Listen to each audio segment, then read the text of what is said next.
always fly by. Reggae beats in my ears, miles away, no more fears. Lay back, count all the stars, flying free, no more bars. Take me high, smooth as sea, coastal breeze, fly with me. Take me high, the islands near, feel the love in the air.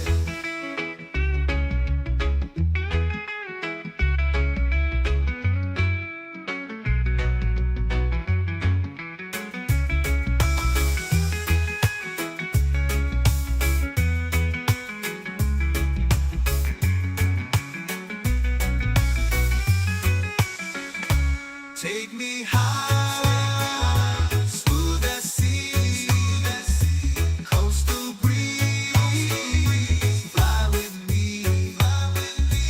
Take me high, the islands near, feel the love.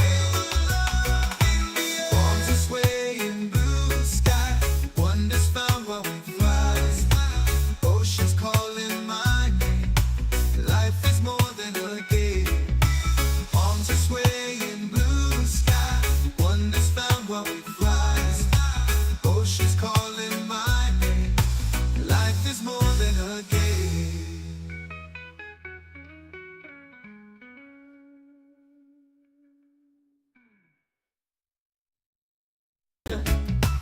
Board the plane, it's summertime. Sun is shining, it's bright. Breeze, the sky is cool and calm. Take a trip, it's not long. Oh, the vibe's so mellow. Airwaves sing like cello. Sandy beaches we climb. Coastal Airways, oh my. Take me high, smooth as sea, coastal breeze, fly with me. Take me high, the islands near, feel the love in the air. Arms are swaying, blue sky, wonders found while we fly. Oceans calling my name. Life is more than a game. Soaring high, wings of steel. Under stars, it's surreal. Dreams are real in the sky. Coastal Airways fly by. Reggae beats in my ears. Miles away, no more fears. Lay back, count all the stars. Flying free, no more bars. Take me high, smooth as sea, coastal breeze, fly with me.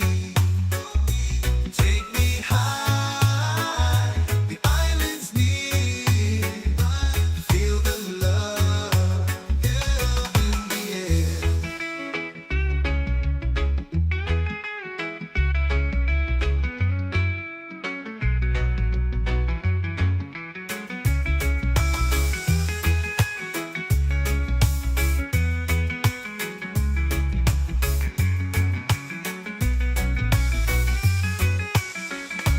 Take me high, smooth as sea, coastal breeze, fly with me.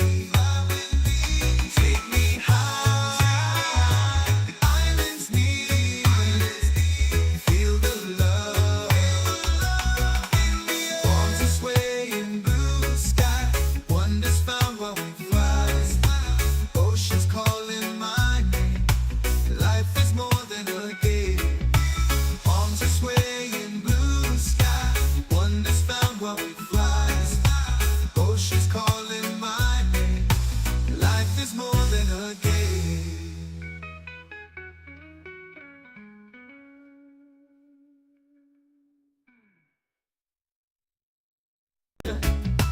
Board the plane, it's summertime. Sun is shining, it's bright. Breeze, the sky is cool and calm. Take a trip, it's not long. Welcome aboard, folks. How are you? Welcome to the FSBN channel. I hope you're doing well this wonderful Friday. Just want to thank every one of you for being on today. My name is Jason. By the way, if you're new to the channel, welcome aboard. We kind of try to do it right, learn something, and have fun. That's what we're about here. In the chat, just say hi. It's been a rough week for me, my fellow state folks.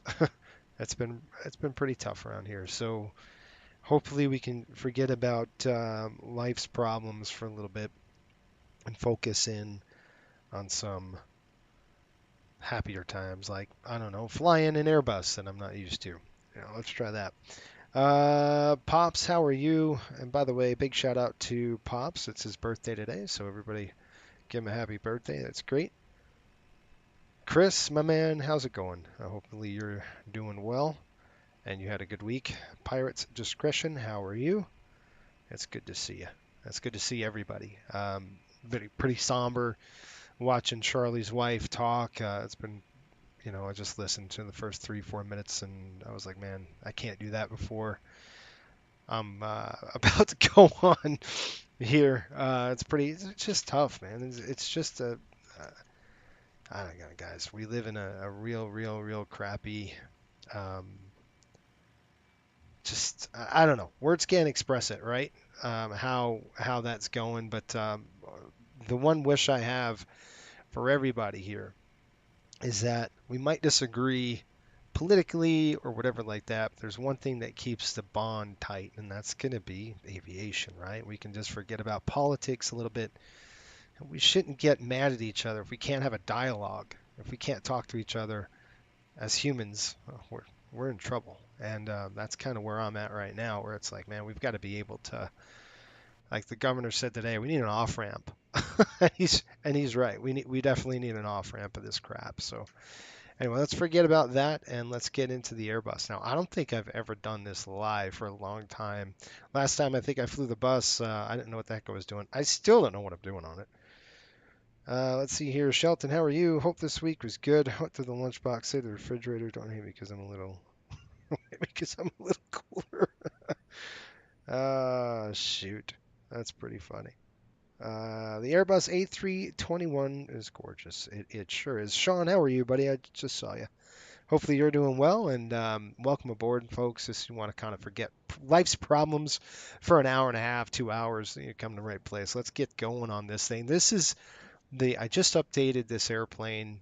This is the Fenix A321, and I'm gonna do something here. Let's see if we can't get this thing plugged in, and I'll show you the nice walk around feature that they've done. They've got a walk around feature going on and all that stuff. So what I'm going to do is just hit the vest here, and I'm going to do a cabin walk really quick through the cabin. And we're just going to do a check. It's cold in the dark today, so we're going to be taking off about 6 o'clock. The captain's going to walk the entire length of the aircraft just to make sure everything's good. They'll check the bathrooms, the lavatories. There's seals that you want to make sure the seals are on. If there's seals that are broken, that means it's called a temper seal or something like that. Somebody could have screwed with it. So you want to make sure you're good to go. You check these bathrooms, you'd open those doors, and again, both bathrooms, make sure you're good. Catering's in, all the galleys are in. And that is your check. We just want to walk through this. So cool. Fenix did such a good job with this. It is incredible and this is the gold standard in my eyes on what a developer should be like. This is how it should be. So, by the way, when I sit right there or there. I like that seat. I have a lot of leg room there. This is an older one, so there's first class, business class right here, and then we're going to jump out. Actually, we're going to get the airplane powered up first, and then we're going to go ahead and do a walk-around inspection here in a minute. So let's go ahead and jump back in the flight deck, and we'll get the airplane started best we can. If I could throw the hanger on. There we go. Okay. So Christopher's just checking in as a crew member. All right, Chris, how are you, man? All right. Did I get your text? No, Chris, I didn't. When did you send it, bud? Oh, right there. Late. Hey, it's flying off 920 on a 75. No, and okay, got it. Thanks, Chris. Sorry, I didn't see it, man. I didn't see that. I didn't see that text. I've been running around, so thanks for that. Appreciate that. We've got Chris helping us up on the back end. All right, I'm gonna go ahead and try to look. We're gonna get this airplane fired up. We're gonna do it procedures per Delta ops. We're going to come in here, we're going to take a look. We got the external power light ready to go. The first thing we're going to do, though, is push the bat switches right here. And we're at 26.5, so that's coming in. That's just about where we need it. If it's a little under, I think it's like 25, then we got a problem. I'm going to have to throw the power on. But you can see 27.4, 27.7, and we have external power is available. So we're going to go ahead and select that. We got 2 faults, and you can see we're just on battery bus now, or battery power. I'm going to go ahead and select that on right there. That's called the power up. That's just the power up from the Airbus, and we'll get that going. By the way, if you're not familiar with this simulation, I think this is Fenix. This is the Fenix Airbus, and it's just beautiful. They did such a good job with it. So we're going to give it, it's doing a self-test. While it does that, we're going to come over here and throw on our EFB and get that going. I've already plugged in our flight here. We got about, now I'm going to have to reset the clock here. Hang on just a minute. So let me go ahead and reset the clock because we want to make sure that we give ourselves a little more time to get out. And let's say we could probably get here about 45 minutes to go.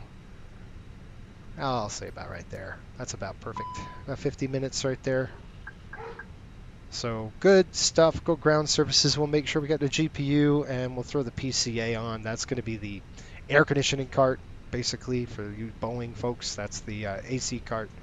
And then mass and balance coming up. We'll just see what we got there. And you can see we're planned at 144. We have about 6,300 on the cargo, and then we'll plan about 17.9 on the fuel. I'm not going to touch anything there yet. It's pretty early. But you can see we've got it loaded. So let's go to the top end here. We're going to go ahead and throw this to nav. We're going to go throw this one to nav and this one to nav. So 1, 2, 3. I'm going to reset my wing because we are going to do a full wing tonight. And I don't see it. So let me go ahead and fire that up. That's why I don't see my displays working, which is definitely not good. Let's go Sim App Pro, it's called. There we go. I'm just going to go Sim App Pro. We'll have to throw that up. Yes. And we'll get that fired up, and I'll get all my my peripherals running.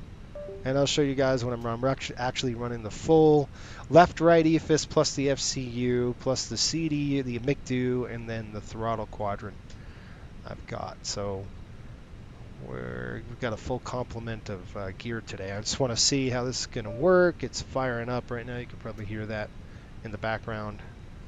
Just making sure we're good. It's initializing, and it is good. I need to see that device. Okay, hang on just a minute. I might have to do another little quick reboot on it.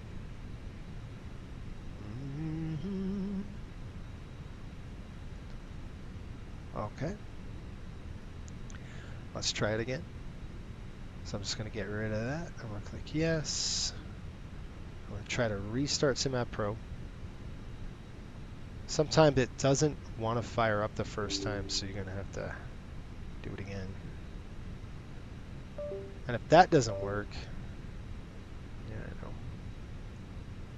Click OK, click apply.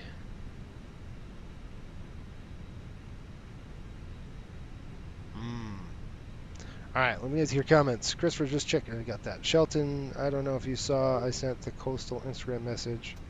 I'll look at the Rangers 25-26 travel map. No, that's cool. I'm glad you said that. I'm glad you sent it because now it works, guys. We got a good jet. I'm glad you sent that. I'll have to take a look at that, Shelton. It's good stuff. So you could see we've got all three on nav now. Let's go in and drop and look at the the MICDO we call it. This right here, I'm just going to go and clear this. I'm going to go to the ATSU, and we'll pull that in there, and we're going to go to the AOC menu, and I'm just going to hold and click received messages because that's going to start coming through. Now, as we do this, let me go ahead and pull this up. You can probably see what's going on. I got my throttle quantum here and my CDUs up here, my MCDUs, so I can't really, and then up here is my, can you guys see that? I don't know if you can see that. Maybe you can't. This, maybe. Let me know if you can see it. All right, we're going to go FMGC. We're just going to throw that in there. We got the CFM 56-5 B3 engines, 4th of September 25 to 1st of October. That is good. It says nav accuracy is downgrade. We'll get that. GPS primary is lost, and that's fine. AC position is invalid.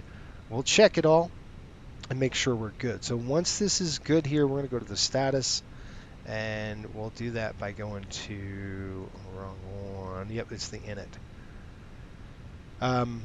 So we want the init, and we're going to go ahead and throw in the init request. So I'm just going to push that button there. It's going to pull in our basically our flight plan, and it'll get our flight plan in here. We're going to Atlanta, Detroit. We don't have anything. I'm going to put our number in there. It's going to be DAL 8290 is our call. We'll throw that in there. And then our cost index, all that stuff. But before we get into that, let's go ahead and click IRS initialization. And you could click align on ref, and you want to make sure that we're good. We got 3338.4. I'm at gate. I'm just going to look online here on our charts app just to make sure the gate coordinates match up to what we see on the airplane. It's really important that we do that. I think we're sitting at Bravo. Bravo 13 or something like that. There's a lot of aircraft here. Holy crap. Well, this is Bravo 11. I was close. I knew it was Bravo something. All right, Bravo 11 is north 3338.4. All right, good. And then we've got west 8426.1 west. So that's good. That's good. And we're going to align. You can click align on ref, or you can just let it go. It'll do it automatically. Let's throw it on there. Confirm alignment. Yep.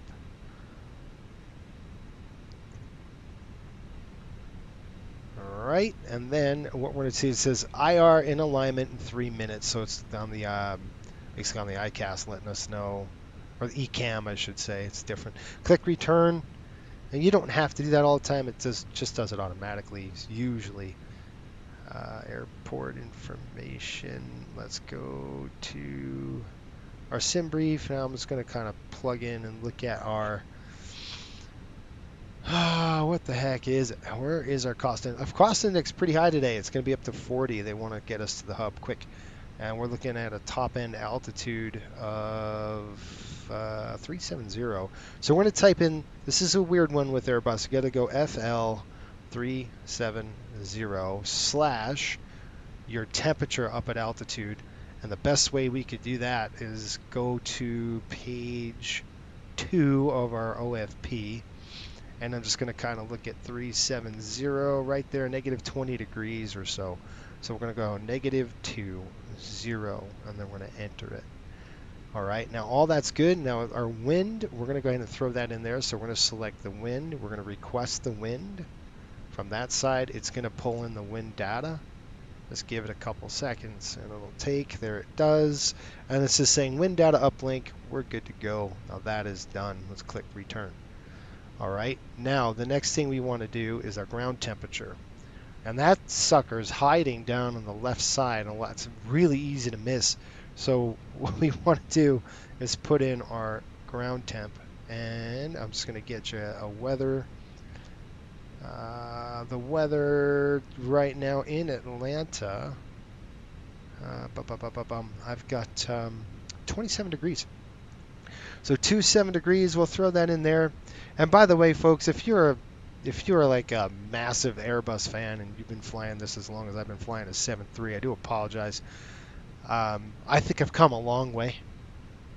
Really have, from about a year ago. I really do.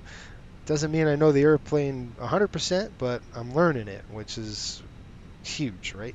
All right, we're going to go to the init B page. This is init A, this is init B, and we're going to check that out. Now, init B page, we're going to do a taxi, and we're looking at taxi about 596 pounds. We're going to go 0.6 decimal 6, and we're going to throw that in there. Now, this final time, we're going to do /0045, and that's going to give us 45 minutes of reserve fuel. And we've got nav accuracy upgraded, which means we're fully aligned now, and GPS is primary. We're good.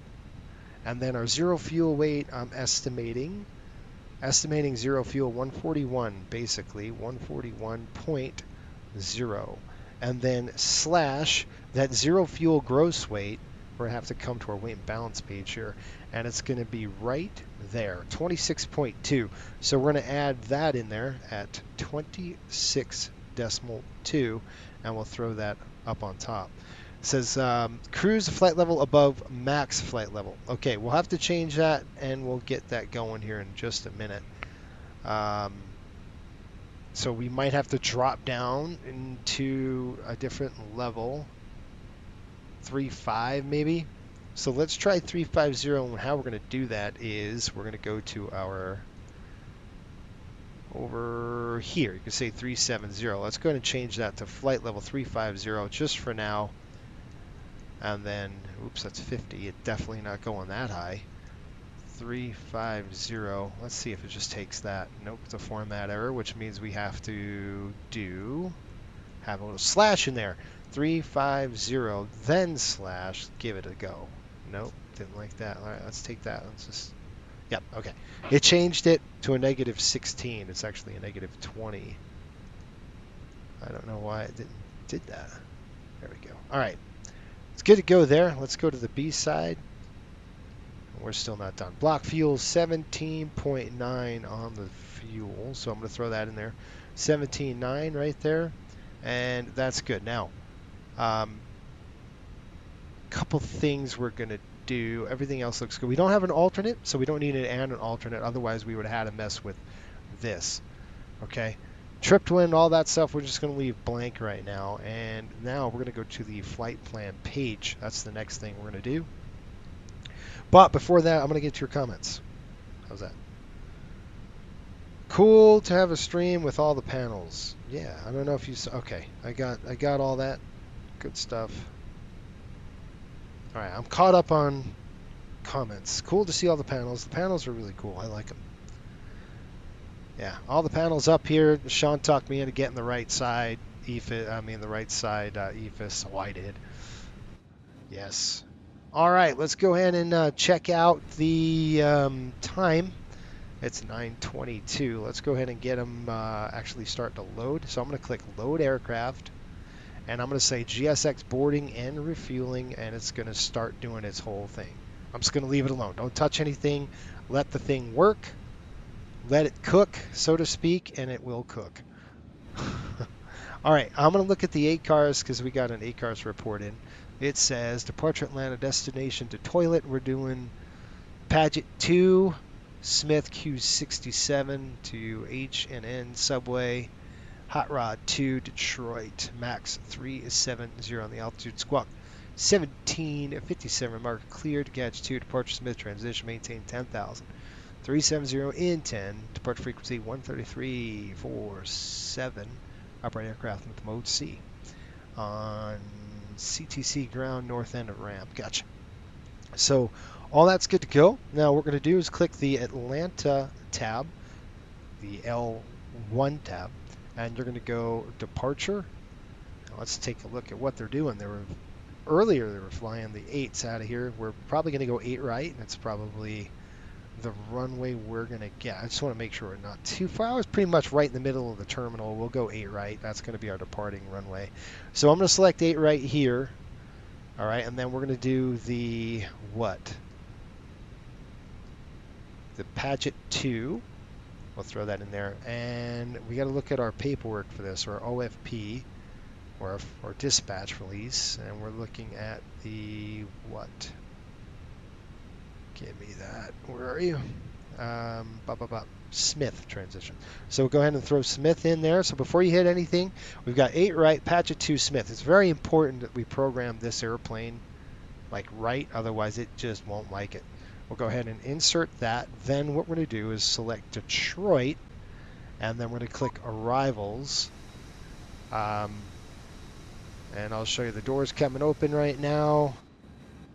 Our fuelers, is there fueling on the aircraft? Yep, you can see it's fueling right here, and that's pretty cool. They're gonna actually get the fuel going on the aircraft, getting catering done. This is all done automatically, which is really nice. All right, we're gonna go into the cockpit again, right back down here, and let's take a look at what Detroit's landing. The toilet is landing. That's just an insider stuff, guys. It's Detroit. Detroit's landing runways 21 right, actually 21 left, 22 left. So let's see, probably gonna send us, I would say 21. Let's see here, 22 left. Well, if we could take 22 left on the arrival, that's the one I want, because that'll bring us in the new South Terminal. That's what we want, 22 left. So let's plan on that. We could always change it. We're gonna go ILS 22 left. There's 2 of them. Yeah, there's only 1 of them right there. Okay, and then the star is going to be the hot rod 2, and the transition is subway. So we're going to go ahead and enter subway, and it's the only transition there. Via, no via, we've got subway, transition, subway, that's good, insert. All right, there we go. Now, before we do anything, we're going to go and look at a briefing. I'm going to give just a brief of this thing. We're getting fueling right now. You see total fuel on board's coming up. That's just starting to fuel the aircraft. All right, let's check this out. We're going to go to our charts. Sorry. We're going to go to our Navigraph charts. We'll pull those bad boys up. And we will select Atlanta. Now we're going to go to the departure charts. And we're going to go and slide it all the way down to, hold on, we're doing the Paget 2. That's already starred for us. Let's go ahead and select that. So when we take off, folks, we're going to go ahead and depart straight up to the east here, basically 083 degrees to Ronnie, and I'm going to make sure I'm reading this on my CDU. We've got Ronnie, Hoyt. All right, looks like 250, 13,000 is a restriction. Then Graba. We'll intercept Ronnie. Yeah. And then we've got Hoyt, Graba coming up. Then Hoyt, Graba, Paget. That is correct. After Paget, it's going to be Colvin and then Smith transition. Top of climb, Smith transition, and then we are going to do, that's good for that, and then we're going to come up to, you can see Smith right there, then we've got this one. I'll switch to this side, it's just a little easier looking at my charts here. We got CMEX, IBATE.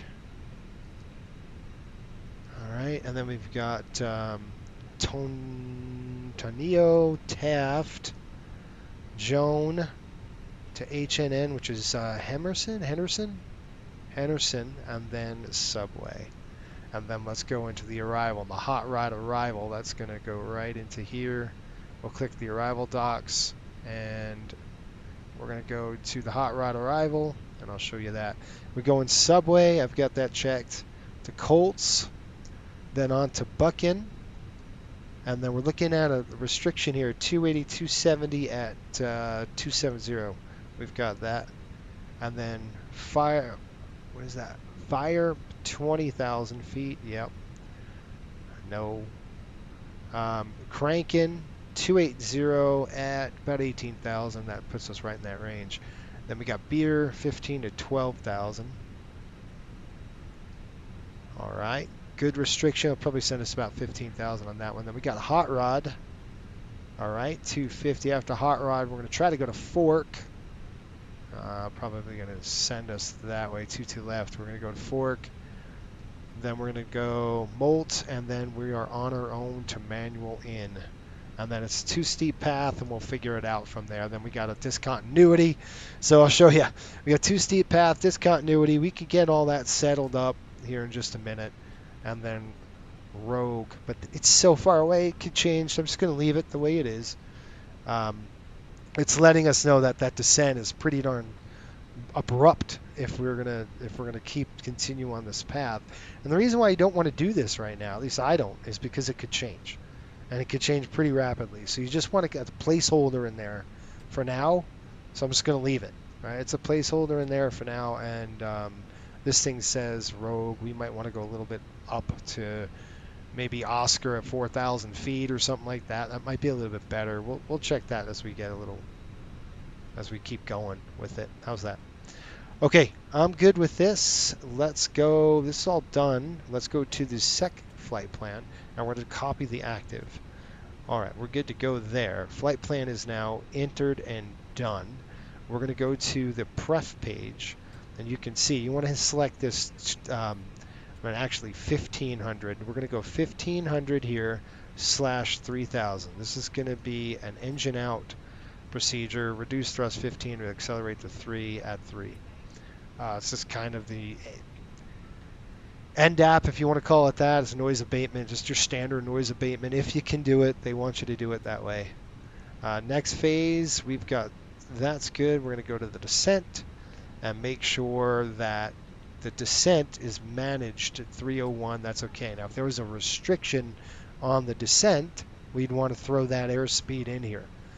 We could always obviously take it off manual. We could take it manual and go that way if we needed to. All right, I'm going to do my a quick emergency flow, if I can. I can't see anything. Can't hear anything either. You guys hear that in the flight deck? I don't hear a thing. I don't know. Can't hear it. Okay, coming back down here. Crew supplies coming on. We'll just check that. All these lights are off. This is the easy thing about the Airbus. It's just lights off. That's all you're really doing here. Just making sure the lights are off. You got no lights coming on you. And I'm going to go ahead and check engine 1. Good. APU. Engine 2. Good. All these pumps are on. They're good to go. We're not going to turn any of those pumps on yet. Just it's a little too early for that. I don't want to do that just right now. Before we push, we'll do that. I'm going to go ahead and turn the cockpit a little bit on the colder side, forward cabin, and that. All those lights are good. Come down over here. Beacons off. Strobes are off for now, and then we're going to go to the, that's off. We can turn this up just a little bit. Seatbelts are coming on, no smokings are coming on. And then we're going to go ahead and throw the EMER to arm. That is on auto, that's good to go. And then we're going to come up and then down on this panel. Flight controls are all off. Cargo smoke, here we go. ECAM message coming up. It's going to be a gazillion times. Just hold it in. Let it go. Take a look at the ECAM messages. I'm just going to cancel that. We got cabin fans off. Cancel it again. It should hit us one more time. There it goes. ISO valve off. Cabin fans off. It's going through its whole thing. Agent 1 disarm before open cargo doors. Packs disembark. All right, we're going to clear that. I know it's a pain in the neck, but that's kind of how it goes with this thing. All right, all that's good to go. I'm going to click unlock here on the door. I'll get to your comments right now. A couple things I want to do here. System, throw it to 1, and we're going to go auto on the PWS. There you go. That's predictive wind shear, by the way, if you're wondering. And the last but not least, we want to throw in our 1757. So you want to clear all this. I'm going to go 1757, and I'm going to go ahead and select Atlanta. Atlanta Tower and approach is on, and then we have center. So I'm not going to do that yet. I am going to come down here, and we'll do a walk around. I'll show you that walk around feature with this as we get passengers boarding. We're pretty much done up front for the most part. Let's take a look at what we got. Yeah, 46 boarded. Let's do a walk. I'll look at your comments, and then we'll get the rest going. Ready to have a good ATL scenery finally. Yes, Orbix is supposed to have one in the pipeline. I heard that, Scott. It should be pretty cool. I'm looking forward to that as well. That should be fun. By the way, next week, we'll have to talk about next week's stream. It's going to start getting a little heavier with the good old Mad Dog coming. All right, here we go. Walk around time. Excuse me, folks. I'm coming through. It's going to drop us right out of the airplane, and here we are. All right, so this is the walk around mode. This is a pretty cool mode that Fenix has done. It's been awesome. I want to take a look at that nose gear, make sure it's good to go. The strut is extended pretty good. Lights are good here. You want to make the drag links are good. The drag links are actually behind this airplane. It's not like a... There it is right there. So the pin's in right here. See that pin on that? That's a drag link. So when they push us, they'll pop that pin, and that pin will fall, and then they'll disengage the hydraulics to the front of this airplane. That's kind of how that works. So we're going to come over here. Tap probe looks good. We have the icing probe underneath it. And then we've got 2 pitot tubes. And that panel is closed and shut. That's your static. That's looking good. You're looking at the radome. I'm going to have to call my son, tell them to take my dog out of here, because she's barking to get out. Tap probe looks good here as well. And again, 2 pitos on that side. FO side's looking good with the static. That door is locked, shut and closed. That is your exhaust vent for your avionics fan. And we can take a peek into the cargo. This is one thing I hated working on this airplane, on the outside at least. It was very high, so we couldn't really get up there. Just looking on the fuel tanks, make sure there's no leaks. Good, same here with the engines. Here, make sure there's no oil. Pretty cool thing about this, I can actually grab the... I'm actually going to grab the... maybe. I forgot how we do that. There's a... You can grab the... Forgot how to do it, you guys. But you could grab the... yeah, I don't think I can do it. Not with this, at least. I'm using the controller, that's why. You could grab the fan blades here and spin it, which is really cool. But I can't do it with this. So anyway, we're looking there through that. They're pushing back. That's nice. Again, on the make sure. Oh my gosh, let me text her. Curtis, how are you?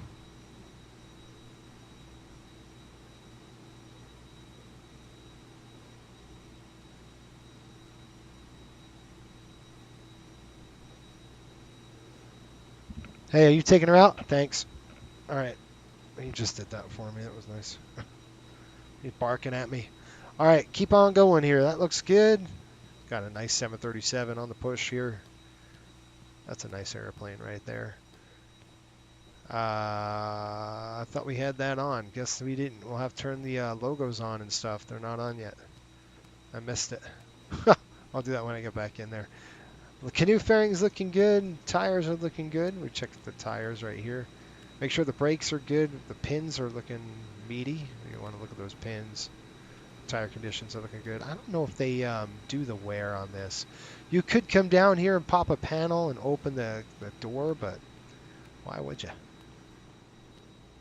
Looking good in there as well. I think Fenix they just did a phenomenal job with the simulation on the outside. You can actually do a pretty thorough walk-around inspection now with this airplane. Yeah, we got to get the lights on, you guys. The heck was I doing up there? I don't know. Okay, over here looks good. Doors, panels, everything's closed. Let's take a look at our wings. Good to go. Starting to come in the winter here, so that's going to be a little more critical as the temperature drops. Not in Atlanta too much, but definitely where we're going to be flying in New York. Again, tires are good, no flat spots. Everything looks good on that I like to just kind of take a look at the exhaust while we're here. I'll look at the reversers. Everything looks good with that motor. Cowlings, I mean the canoe fairings are on. That's it. Looking good there. We've got the static wicks and still attached. Looks like we got a good jet. No oil on the ground. We got 110 out of 144. We'll run a checklist and get out of here. There we go. See how I just did that? That's pretty cool. Now, how do I get out of there? There we go. So that's how you do that. You can spin, check a look at your fan blades. When that happens, it's pretty cool. All right, you guys, I'm hopping back in. We're ready to go. All right, back in the flight deck here, and I'm going to go, yeah, throw that one on. That's what I missed. Our lights. All right, we're good. We got a good jet. We're running checklists, and we are going to start pushing back here shortly, get the APU running. I've got 9:40, so we're pretty early, but that's all right. Let's go ahead and get my black box fired up. That's not what I wanted. That's not what I wanted. That is definitely not what I wanted. Give me a second. I gotta pull this thing up. Find it first, and then we'll run our checklist, and then we'll be rocking and rolling. How's that? I gotta pull this over to here. All right, let's go this way. That's our ACARS. So I gotta get ACARS started. We've got it. Click ACARS.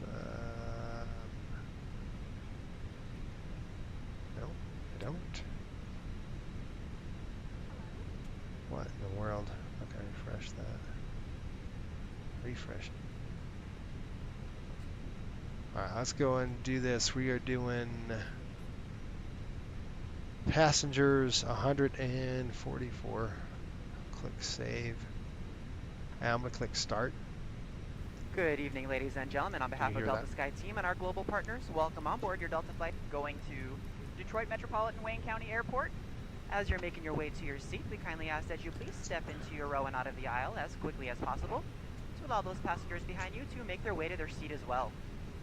If you're traveling with a larger weather, please place it in the overhead bin. 3017, I'm going to throw that here, 3017.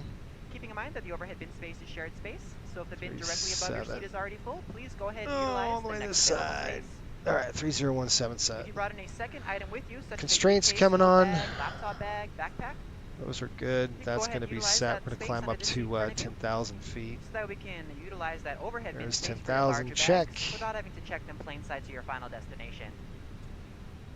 Feel Crew free to oxygen. utilize your mobile phones, tablets, and e-readers while 1800 we're here at the gate. psi. We're boarded. However, once we close And our we're boarding in the door, green. That's you good must to please see. place these items into airplane mode Okay, or turn we're off your fully cellular service. boarded. So I'd what I'm like going to to do choose is new come flight down here Delta. and take a Welcome on look. board. Aircraft loaded, dismiss. So that's good news. I'm going to go ahead and take a look. We've got 17.9 in the tanks. We're good, and we're going to now do our departure paperwork. We're going to finalize the documents. They'll shut the door. We're going to get the APU running. I'm going to go ahead and throw up SimBrief up here. You know, it's interesting. SimBrief. We're gonna check to see what performance measures are better, stock or SimBrief. And I've heard that SimBrief is pretty darn accurate when it comes to the Airbus airplane. So let's check that out. Let's do that. I'm gonna go ahead and see. First of all, I gotta go ahead and check out the performance. I gotta go into the dispatch system. That's why. Now she wants to get back in. My dog doesn't know what to do. Do I go out or in? She's very confused. All right, let's go to performance and tools. I'm just gonna click populate from last flight. We're good to go. Takeoff flex, we'll do optimum flap setting. We're going to take 8 right. That is correct. Bleeds are in auto. Conditions are dry. We'll enable an improved climb and flex it up. Let's see what we get. I've got 45, 50, and 52, and with a flap setting of 1. Let's go and check that out. Let's go ahead and pull this up. And then we're going to go to the departure tab. And you got 8 right here. We're going to sync that load sheet because we're now fully booked. Everybody's on the airplane, is what I'm saying. Packs on, anti-ice off. We're going to go force toga, no. Flap configuration optimum. And we'll set this as well with the weather. Temperature 22. That's good. We're going to click calculate and see what it comes up with. It says 50, 47, 51, 51. We've got 45, 50, 52. Bleeds are on. We're going to flex it down. Assume temp 52. It says 54. Flaps 2. This is giving us a flap 1 setting. And then up 0.8 on the trim. Now, SimBrief won't give you a trim. Green dot's 218. Yeah, that's about close. That's very close. So I'm just kind of comparing the two, right? Looks pretty good. Flap 2 on this one, flap 1 on this one. Let's go ahead and select disabled on the improved, see what it comes up with. 43, 43, 146. Still giving us a flap 1. Well, we're going to follow this one, and we're going to send that to the MCDU. And as we do that, let's go drop down into here into the pref page, and you can see it's now in 147, 51, 51. Flap 2 up 0.8, and we are ready to rock and roll, folks. Let's go ahead and get the APU started. So I'm just going to go ahead and push master and hold for a minute. We're going to come back to the page here on the APU. It's going to say door open, and then we're going to be rocking and rolling. Okay, normal checklist coming out. Pre-flight, interior, exterior inspections complete. Circuit breakers are checked. Recorders are on. Passenger signs are on and auto. Emergency lights are armed. Altimeters are set 3017. We got 3017 on your side as well. Good to go. Flight nav instruments, they're checked. ECAM status, we took a look at it already. Radar is off. Park brake is set. Okay, radios and transponders, we're going to do that. Windows are closed. Oxygen masks are checked. Flight attendants, we briefed them. Departure briefing complete. Logbook QRH on board. Fuel is, we have, what's here? Fuel, minimum planned fuel, we've got minimum 15.7. We've got 17.9 on board. And I'm going to write that on my paperwork here at 17.9. It just helps me. I got this little cheat sheet. It kind of gives me my fuel status on, you know, it's got push and arrival, fuel on board, minimum plan, minimum takeoff, planned arrival fuel. That's 7.9. So it's a little good cheat sheet to have. And that's it. I'm going to go load sheet right now. And we're going to go ahead and say in compliance. We're good there. Zero fuel weight, good. We'll accept it. And we've got the door open on the APU. Good. Flaps open. Let's go ahead and start the APU. I'll go outside. You can hear it.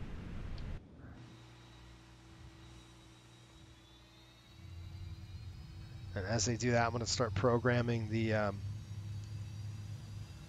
airplane.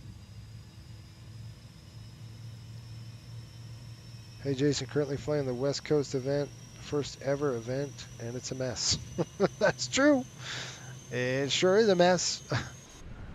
All right, APU starting up. You can see it's coming online, and we're going to go ahead and get our radios ready to go here. We've got Jax. We're not Jax. We're in Atlanta Tower 119.1. Let's go and change that here. 119.1.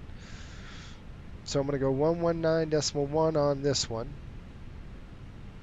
All right. I got to come up this bad boy. Sorry, this light's in my face, so I have to do this. 119.1. Okay, so we're going to go tower on that. Then we're going to go approach, which is 133.45. 133.45.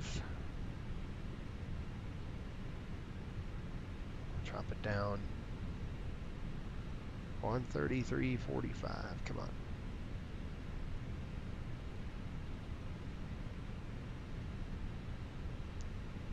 All right, 133.450 set, and then finally Atlanta Center 132.975. I'm going to run that on the second one. 132.975. So I'm just going to go 975 here. Come on, 975. Okay. 132,975.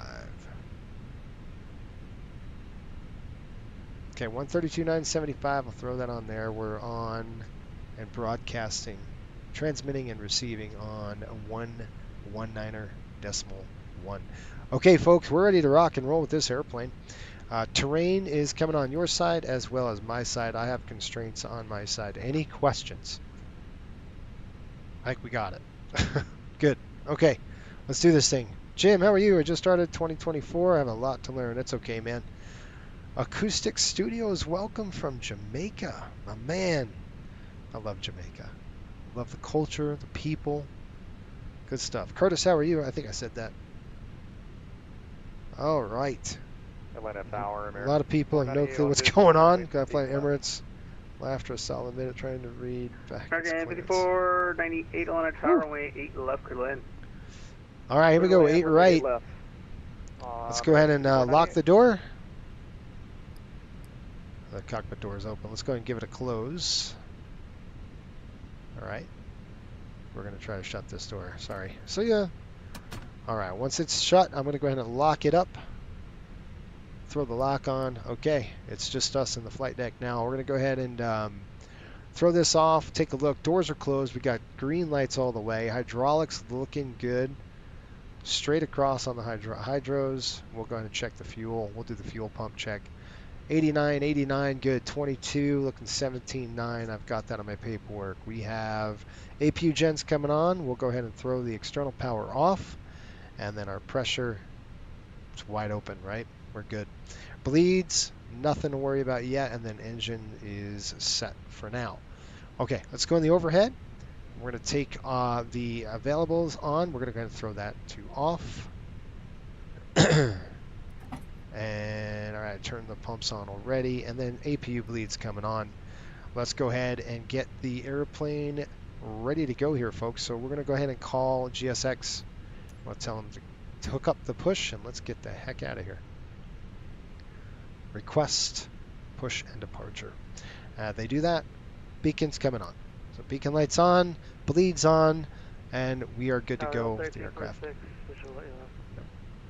So 3246 Atlanta Tower, runway 8 left, clear to land. Stay left, clear to land, 3246. Do you folks have any questions? Did I miss anything? Probably. You probably missed 100,000 things. Probably. I'm just trying to think in my head. Did I miss anything? What did I miss? All right, I'm not gonna call tower. I'm gonna call for taxi. Just gonna make sure nobody's behind us, and then we'll go mode C. American 5498 Atlanta Tower going around. Ooh. American 5498, you can climb maintain 4,000, turn left heading 360. All right, let's go mode on. 4,000, American 5498. Okay, those are off. That park brake's on. That's off. We're ready to go here for the push. All right, push check. Doors are closed. Flight deck door is closed. Transponders on auto. Push check is complete. This is Delta Ops, folks. That's what we're doing here. Try and do something right. Delta Ops. All right. This has got to be set to the correct 3017. Let's check. American 5498, keep it going. Left turn to 290, and you can contact right. approach again 133.4. Nose right, please. Tell to left. Keep it going to 290. We'll all right, brakes coming off. Let's go. You guys ready? Let's do this thing. Brakes are off. We're out of here. All engines clear. All right, listen. Remember, here in the U.S. starts one. Yes, Tower, I got it. 71 looking to pick up higher power clearance to Austin. Flight attendants, prepare your doors for departure. We're going to start number 1. Engine number 1. So 71, sorry about that, We're going to throw this to ignition stop and wait. We're going to wait. You see now we've got displays. Now we're good to go to actually throw 1 to start. This airplane is really easy. You just flip a switch. That's all you do. Done. Let it go. That's it. Welcome to Airbus. It just does it for you. Welcome aboard, and We're thank starting you number for 1. choosing Delta for 100 years and counting. We'll do it outside, and then on the next light, we'll go on the inside. The health and safety of our customers and crew is our #1 priority.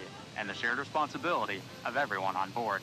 So, before we depart, please pay attention to this important message. Stow all carry-on items in an overhead bin and place smaller items completely under the seat in front of you. Larger electronic devices must be placed in a bag. Handheld portable electronic devices, including mobile phones, should also be secured. Keep the aisles, exits, and bulkhead areas clear. If you lose an electronic device in your seat, please do not adjust your seat and ask a crew member for help. We'll call him ramp 3. As we leave the gate, fasten your seatbelt by inserting the metal We've got a chip good into the start buckle on one. You can and see adjusting how strap the so it's available light's low and off, tight so that's across your good. lap. To release, All right, we'll lift set the the park top brake. of the Park buckle. brake is set. We're going to start If your number seat 2. has a shoulder And harness, we're going to do that in the attach flight metal deck. tip to the fitting on the belt. To release, push the metal tip down.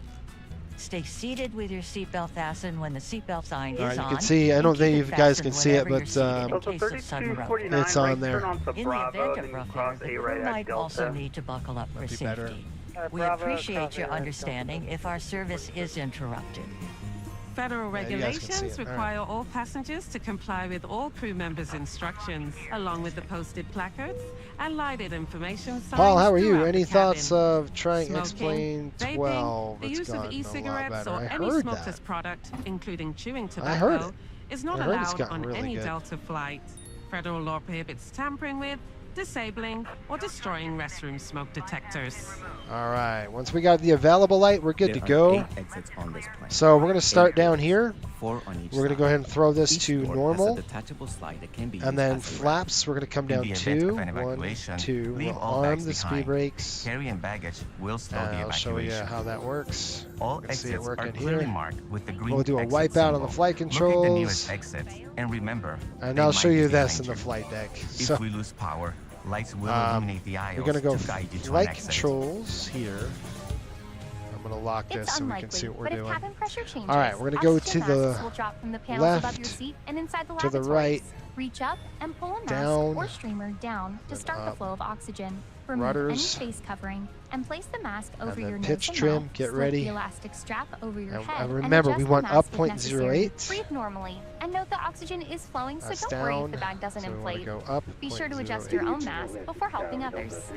See, it's turning right in the center there. Okay, A we're going to go water right through the evacuation whole is also thing. unlikely. Engine's looking Just good. in case, like best turn a Bleeds compartment looking beneath or good. adjacent to your seat. Pressure Remove is the looking vest from its good. container by pulling on the Electrics, tab and then good. We'll get opening rid the of the pouch. APU here in a Slip the minute. vest over your Hydraulics neck, wrap the strap 333 around your all waist, set. attach Fuel it to the buckle in good. front, APU is and coming adjust off. securely around Conditioning your waist. is on. As you Cockpit's leave getting the plane, colder. I inflate like the it. vest Doors by going down on the closed. red tab at the bottom, or And we'll keep manually it on there. by blowing into the We'll tube go with your shoulder checklist. level. A water-activated light is attached to each vest. Nose For light children under is the just age to of the 12, taxi. Everything place is the vest automatic. around their waist and secure the strap bleeds between the off. legs. See your safety card for more information. Additional life vests Okay, for taxi unwrapped flaps children are in are multiple compartments at 2, the front and these rear of the indicate plane. 2. We'll distribute these on vests our if necessary.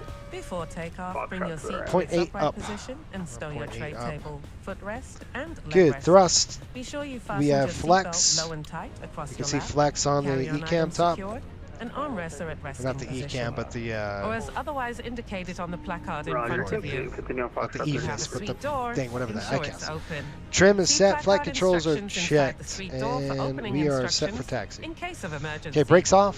Finally, Let's take give him a a call. moment to review the safety information card in your seat pocket. I see an airplane that's pushing back. We'll just if you have any questions. wait for him. As we take off into the future, sit back and relax. And from all of our Can't hear crew, him anyway. thank you for flying with Delta, today and for the next 100 years.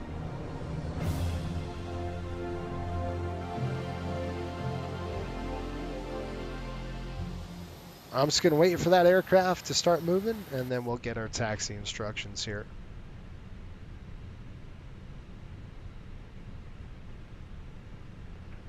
Alright, auto brakes coming to max. Might as well hit the takeoff. And we're good. Let's bump them up just a little bit. Doesn't take a lot. Clippers on the 954, Atlanta Tower, way 9er right, clear land. Clear land, runway 9 right, represent 954. Right down, Southwest 3190 ILS from 8 left. Southwest 3190, Atlanta Tap the Tower, runway brakes. 8 left, That clear was a land. good tap. And you want to make sure you're still in the green now. You're good. Give him a call here. Atlanta Tower, Delta 8290, taxi please. Delta 8290, Atlanta Tower, runway 8 right, taxi via Echo Hotel. Okay, 8 right, Echo Hotel, Delta 8290. Echo Hotel, folks. We'll just kind of give away to that aircraft. We'll go around this way. All right, torque links are in, so we're turning the aircraft. Echo Hotel, they gave us. All right, Siri, I know. It's trying to tell me. Echo Hotel. Quick taxi, give them plenty of space. And now we'll just jump on that center line.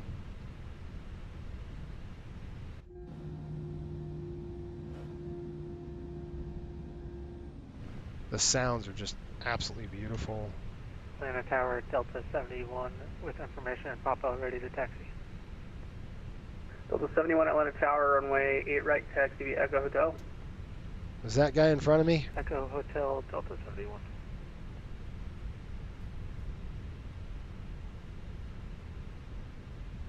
That's a big dude right there. That looks like a 350. Well.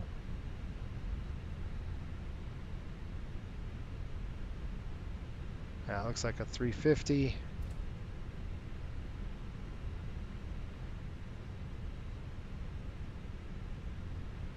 That's a big bird.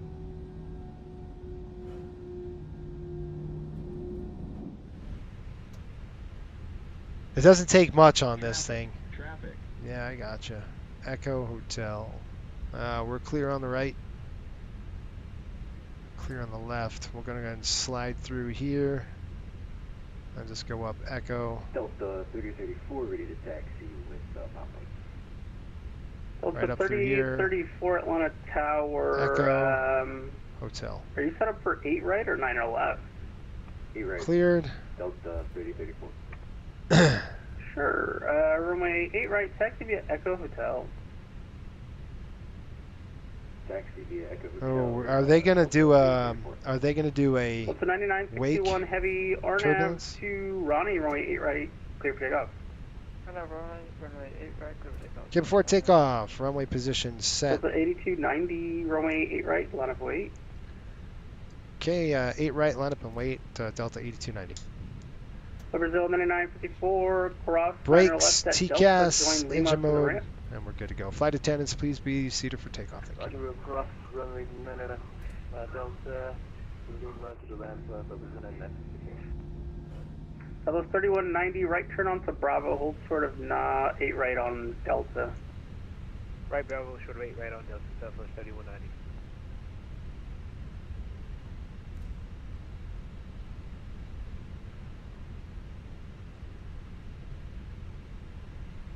Alright, there they go.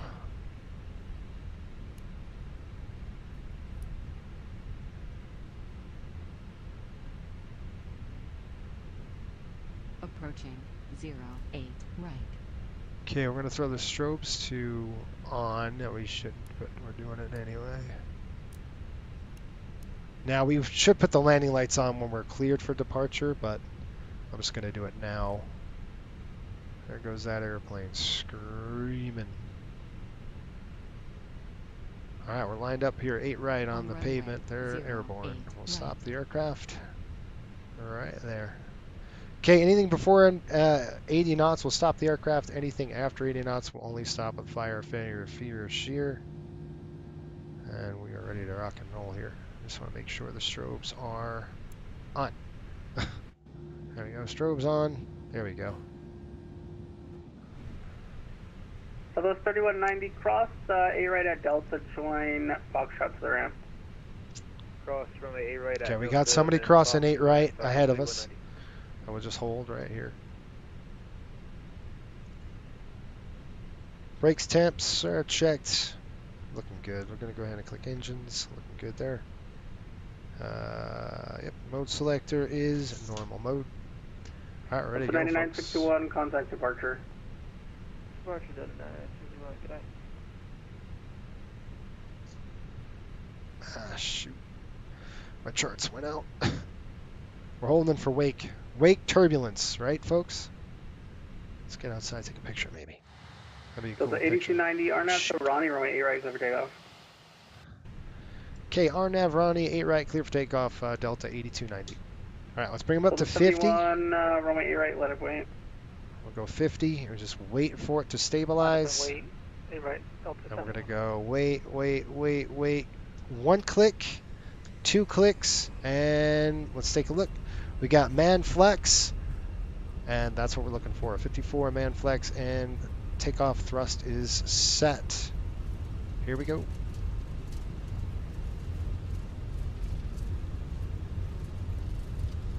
$80 knots, check. There's 100.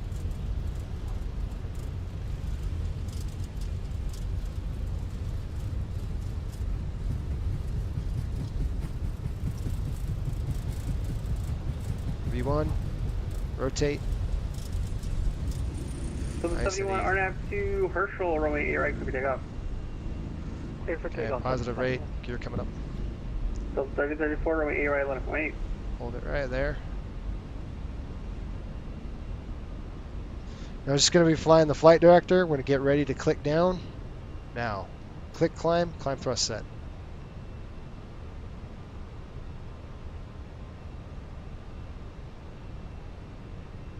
Everything's looking good. I'm manual thrust right now. I'm just manually flying the aircraft. It's got auto thrust. I'm just doing that. Auto thrust is lit. We have thrust climb, SRS, and nav. We're going to go ahead and start setting up. Nice little turn here.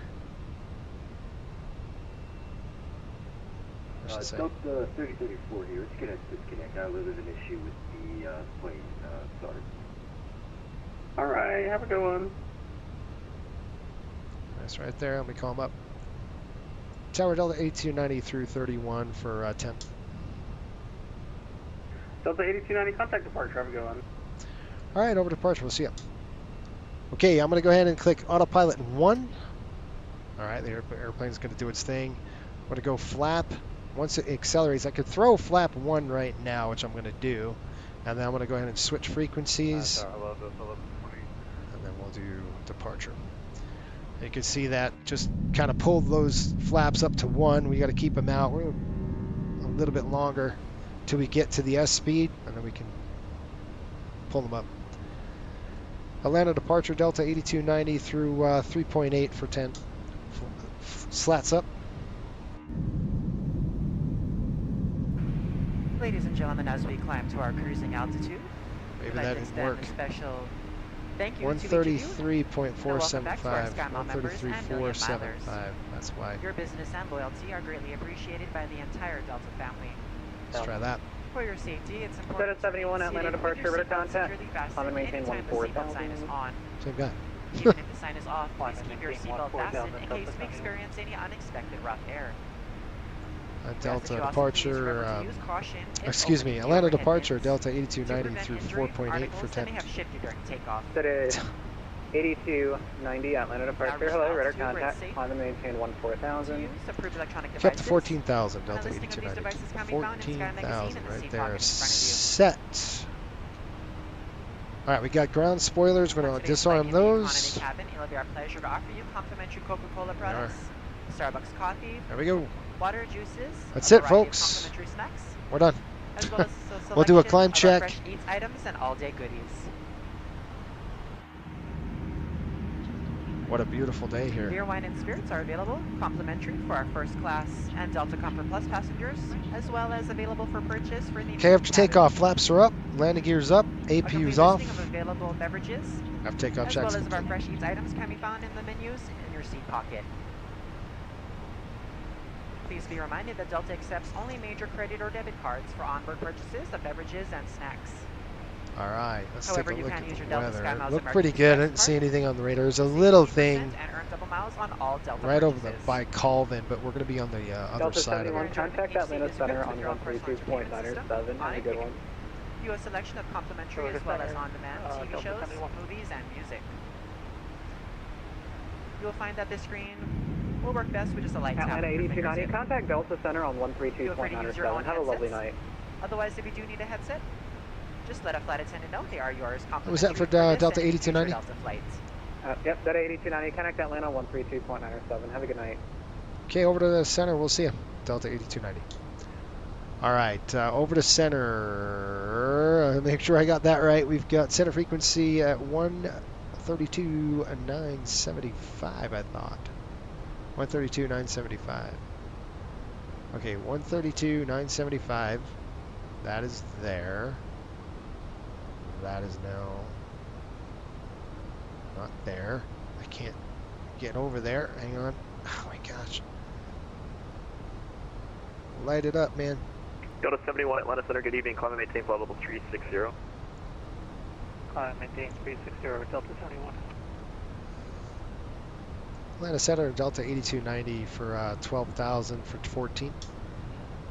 Delta 8290 Atlanta Center, climb and maintain flight level 370. Okay, can we get 350 for now? Yeah, no problem. Climb and maintain flight level 350. All right, 350. Thanks, Delta 8290. 350 on the climb.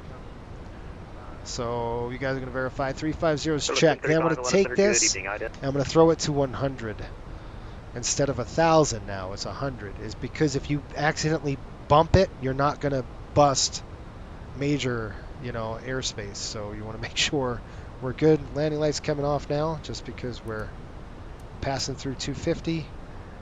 And the book says after you pass through 250, get those lights in. You don't want to rattle. It causes a pretty big vibration in the back. Good stuff, you guys. That's it.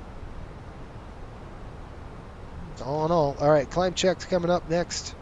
That's when we'll do our altimeters. I'll make sure we're good to go. That is disarmed. That is off. That's good to go. Park brakes off. All right, we got a good jet.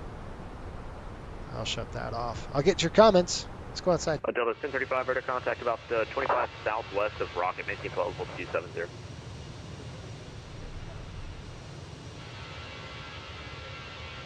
American 2222, contact Charlotte approach 120.5. All right, we're at Grandma. I'm going to go ahead and increase the range to about 40 up on top here. There we are. That cell is going to come up. We'll see if we can't paint that cell here. Let's go and open the weather radar up. So I'm just going to take that off. You can see weather radar now is on. And I'll get to your comments. Let's see what we got. Are there cabin sounds from Pack X? Jason, I like this jet. Yeah. Shelton says, still too expensive. I gotcha. How much does Coastal have in the bank? Shelton, we have a lot of money. We have cash is $428 million in cash. It's pretty good. After that IPO, we are fat with cash, and that's after our debt's paid. We have no more debt in the airline, so pretty good stuff.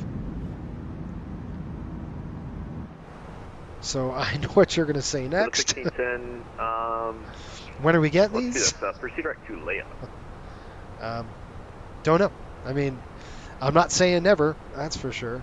It just depends on if we can get pennies to the dollar on the aircraft. You might see an A320 in a Coastal livery. I don't know.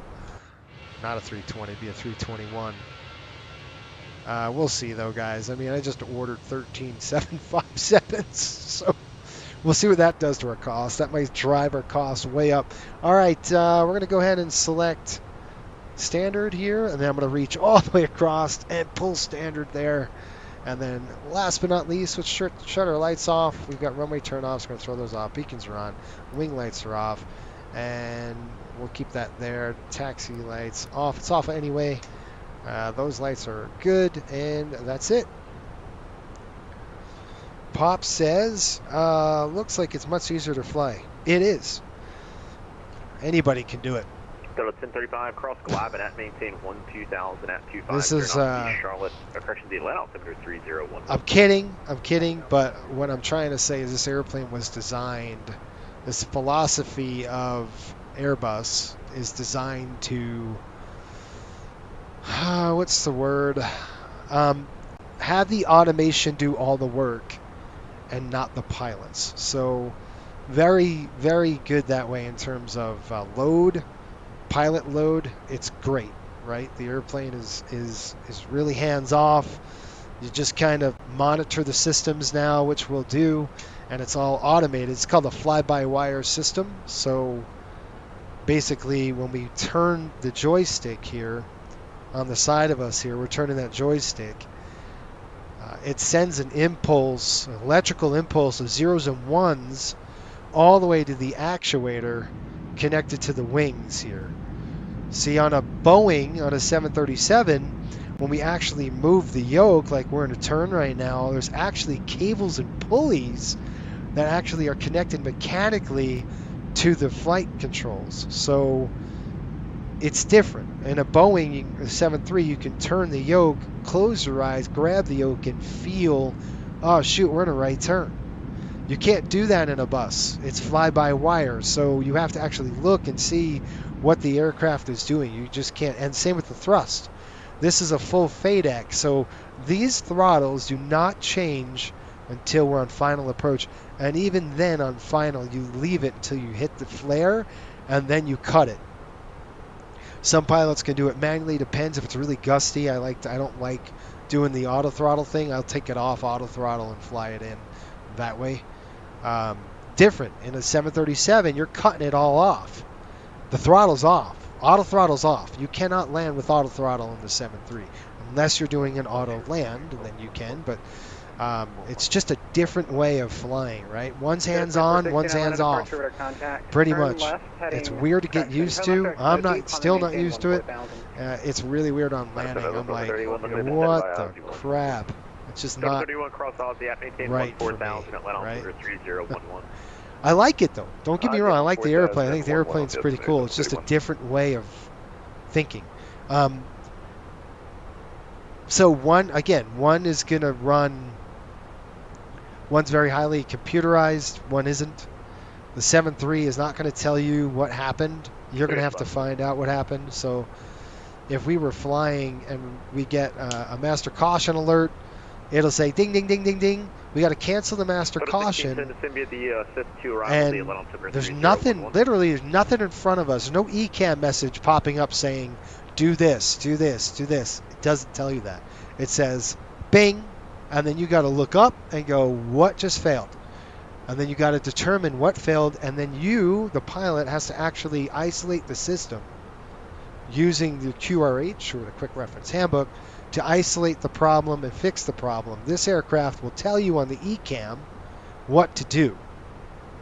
It'll say, number 1, do this. Number 2, do this. Number 3, do that. And you literally just follow the steps. That's it. So it's much easier to fly this aircraft than it is a 737. 737s are harder. I wouldn't say harder to fly. They're both, what I'm going to say is more load task saturation in a 737, right? Having jumped between both simulators, I went to a level D on a 737, flew it, and I jumped to the A320, and I went, wow, you're just completely disconnected from the systems. And you kind of know what's going on, but on a 737, I know where the packs are because I actually threw the switch, right? So on the 737, so like, look, where are the packs? I think they're on, right? They're on. I can see them. The lights are off, which means that they're on. The packs are on. And obviously, you could come down here, and I could go, all right, let's take a look at air conditioning. Where's the AC here? Conditioning. So I can look and go, all right, and Boeing will tell you the same thing, okay? But I could see, okay, we've got hot air in here, aft 71. The conditioning is good. Let's do the pressure. It tells you our Delta P. We're at 6 on the differential right now. Are we at 350, guys? No, we're at 270 on climbing. Here's our pack. Pack 1, pack 2. It's going to tell you here. Now, in a Boeing, I don't have this in a Boeing, in a 737. I have to look up and go, all right, packs are on auto and they're on. Bleeds are on. So it's tactile. That's the difference. One's got switches. One, you have to actually look to see what the system's doing. So it's just a little different. Some pilots love it. Some pilots don't. Some pilots love the 737. Some pilots don't. Yeah, it's all good. Delta 2416, you up? What did I get wrong? Shelton says, reason why I asked because a 717 between 3.1 and 5.6 might be a good idea. Plus the video I sent on the Discord channel is easy to get in and out of decent sized airports. Yes.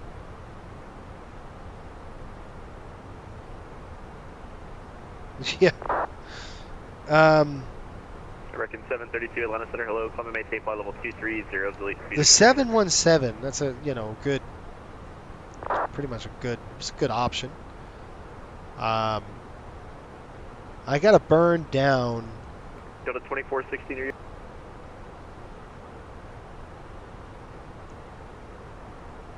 Let's see what we got here. We got to burn down some fuel. Delta 2416, climb and maintain flight level 330, and monitor Atlanta Center 132.97.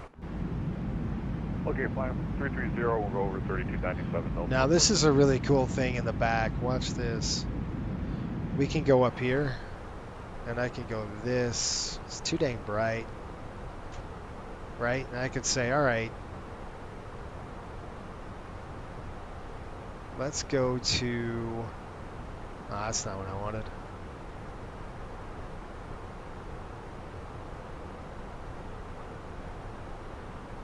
That's what I wanted, guys.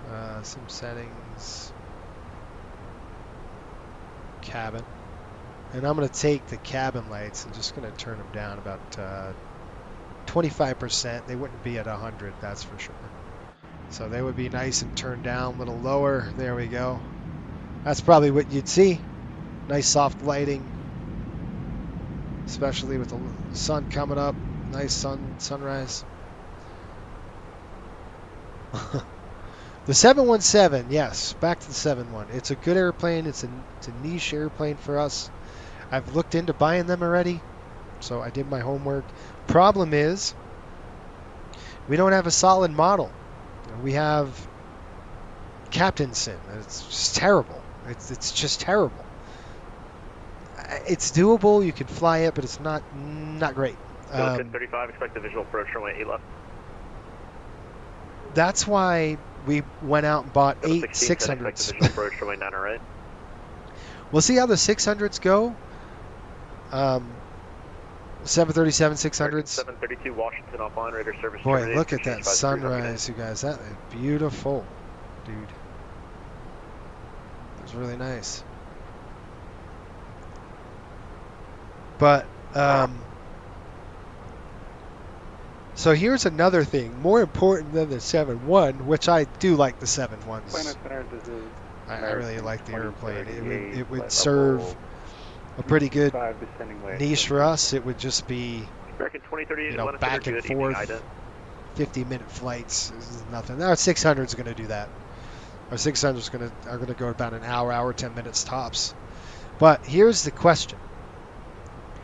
We're looking at opening a hub at Coastal or crew base, and I want to do it in the middle of the country somewhere, and I'm talking toward the east end right now. So obviously we were looking at Raleigh, but there are some red flags at Raleigh-Durham, and one of which is the cost at Raleigh.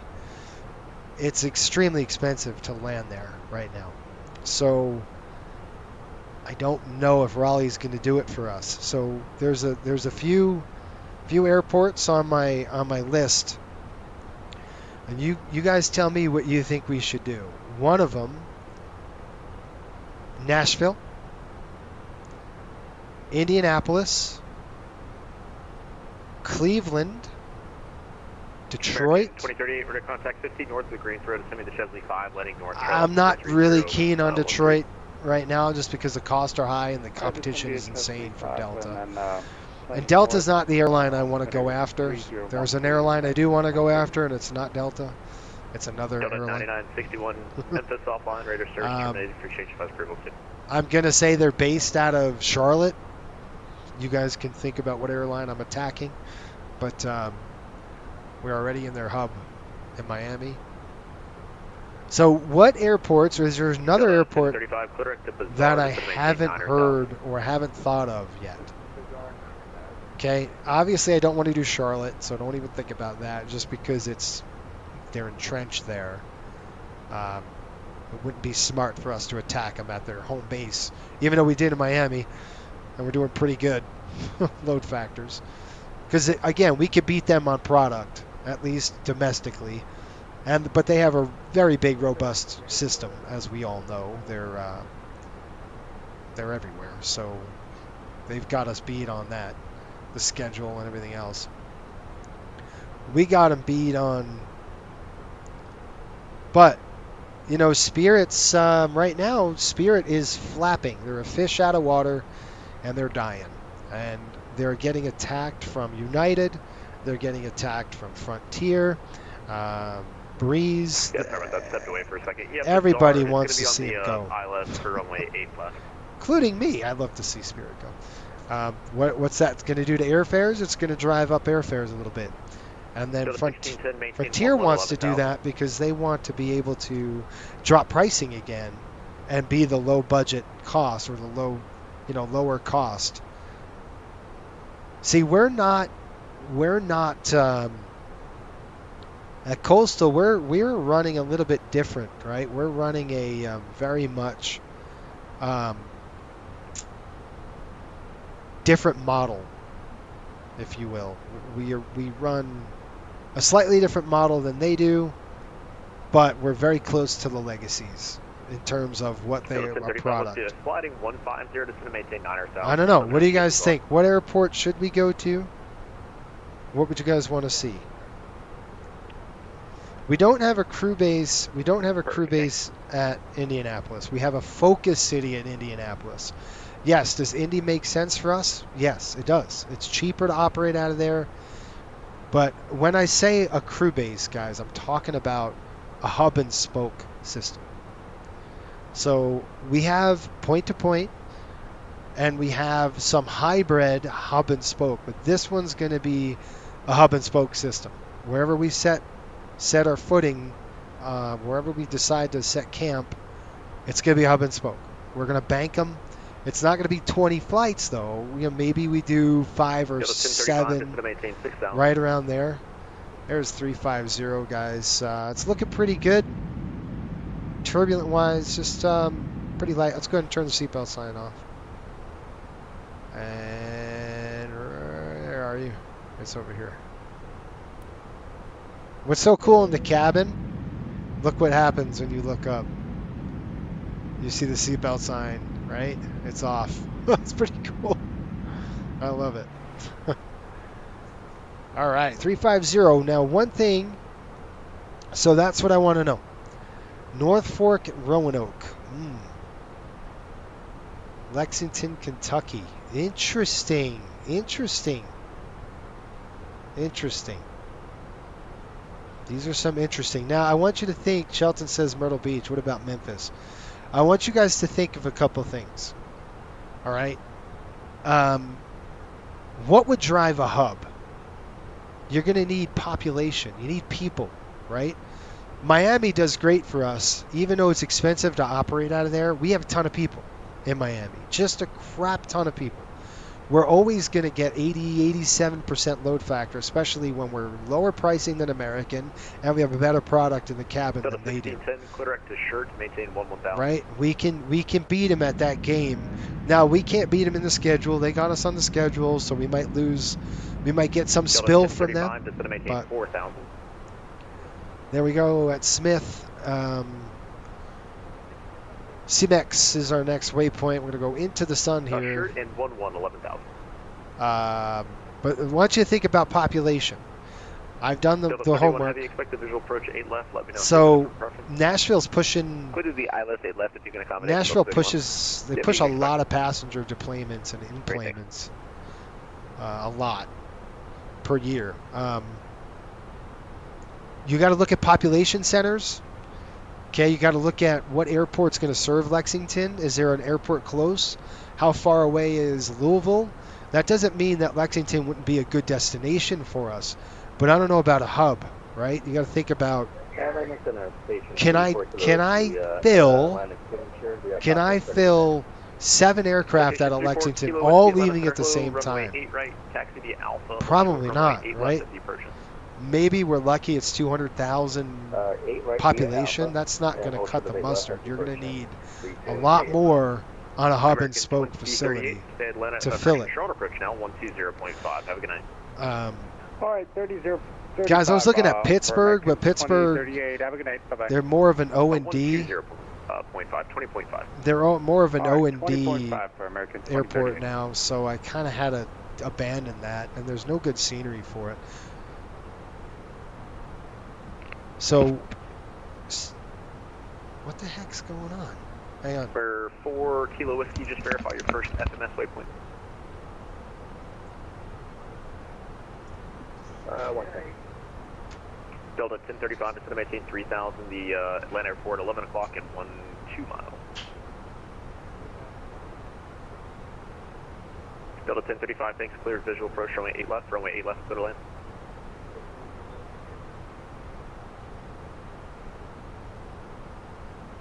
Yeah, 4 Kilo Whiskey is running. Thank you. Delta 31 Heavy, clear to Cloud, instead of maintain 2000. Cloud 12000, Delta 31 Heavy.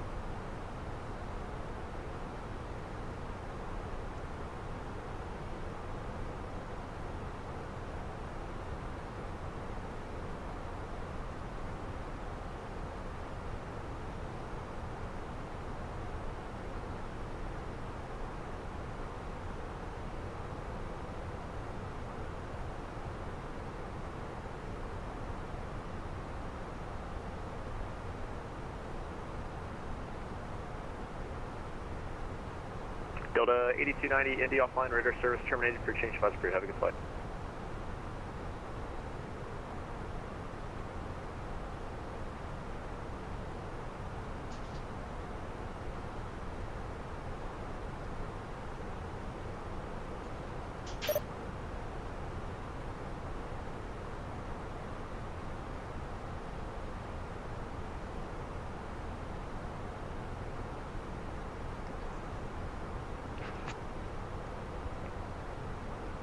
Did they, Delta 1610, instead of maintain 7000. No, they didn't send me off yet. Sorry about that. We had, We're 34 Kilo Whiskey, my dog no was delay, choking. happy approaching, cross runway 8 left, hook short, runway 8 right, traffic's on a 5-mile final. That's your thing, under delay, we're going to cross 8 right, or 8 left, hold short 8 right, 3 Kilo Whiskey. All right, let's get your comments. What do you guys think? Yeah, Lexington, Kentucky. It's probably a good destination future for us. But I don't know about a hub. What do you guys think? Delta 71, Houston's offline, radar service terminated, free change 5 crew. Have a good flight. Over to Unicom. Good night, Delta 10. Dude, I want somewhere right in the middle of the state. Right in the middle of the states here. Not in the country, but toward the east. Somewhere in the middle, halfway between Florida and Detroit. Denver, correction citation, 34 Kilo Whiskey, fly, correction, RNAV to Ronsley, runway 8 right, clear for takeoff. I don't know. Okay, RNAV running, runway 8, over right, we're clear to take off at the 34 Kilo. Indianapolis makes sense, because we already, you fly out of there.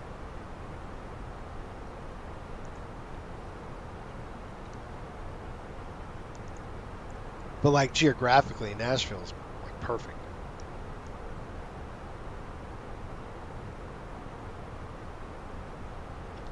Yeah.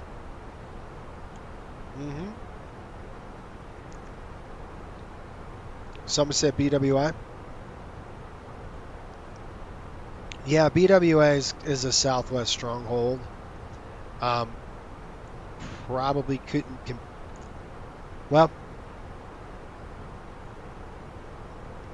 BWI would be a destination, but probably not a hub. We could beat, well, we probably couldn't beat them on price, but we definitely can beat them on product. We have a better product than they do. We don't charge for bags. And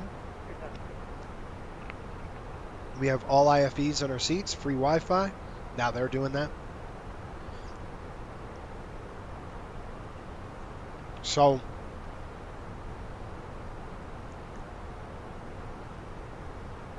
I mean, well, you know what? Nah. It wouldn't be worth it going after Southwest like that. Not yet. Eventually, but not right now. They're starting to wise up. Citation 34 Kilo Whiskey, 3,000 for 10,000. Citation 34 Kilo Whiskey. They have to change their model. They're toast if they don't. So, Charleston.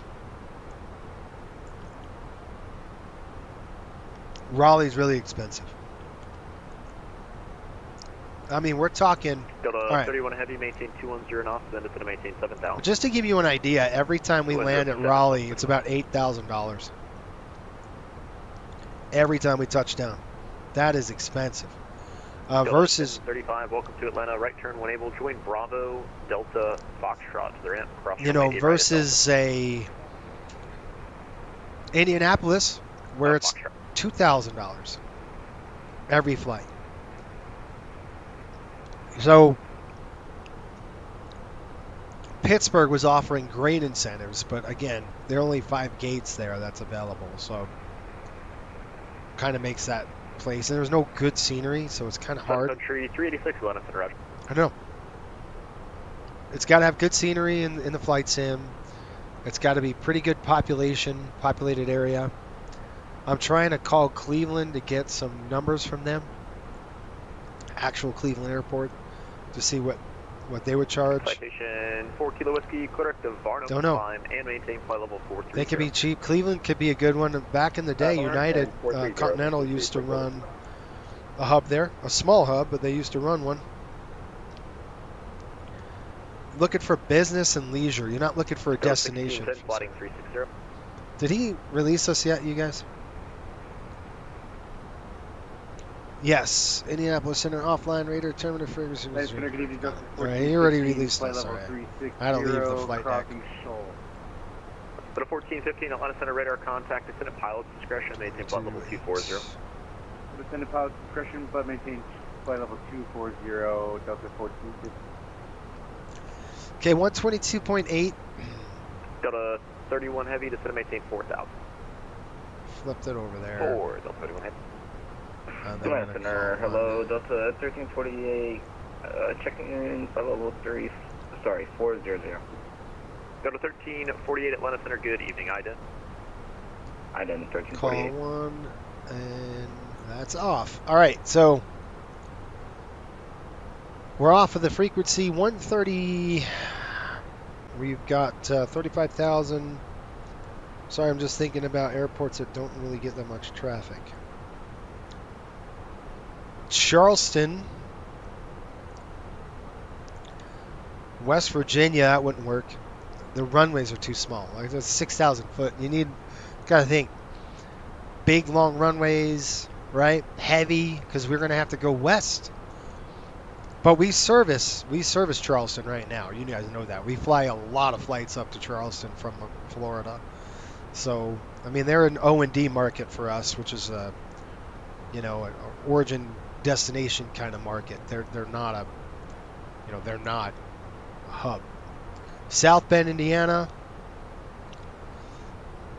I think it all depends on the price of the flight. I don't look at the company, just look at the price. Right. Sorry, I'm just thinking about airports that don't get really much traffic. See, there's Columbus. Columbus could be a good one.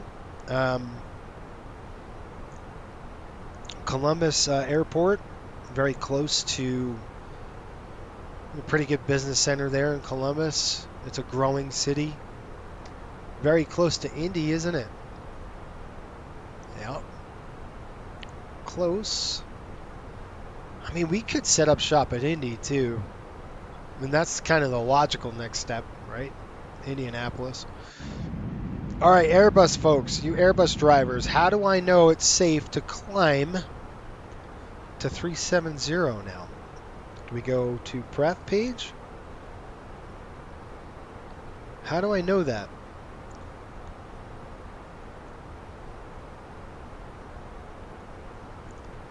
Does it tell me? Guys, tell me that. How do I find out if I need to climb to 370? Can I do it? Is there a way to do that? I know I could just dial it up on the thing, FCU or whatever, but I need to figure out, is there a way it could tell you on the MICDU? I don't know. I haven't messed with it that much, but I have no idea.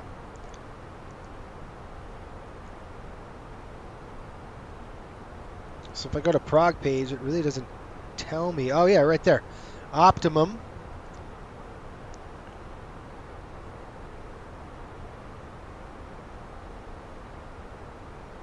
What the heck is that? So Optimum 370. What is Rec Max? Is that recommended max 330? Is that what that means? Are they recommending 330? We can go up to 370 apparently. I'm guessing that's recommended maximum. I don't know what that means. Guys have to tell me. Cleveland United. Cleveland is United Country. Yes, it is. It sure is United Country. You'd be competing with United. Yeah. Jaw says, ha ha. What are you laughing at? Yeah.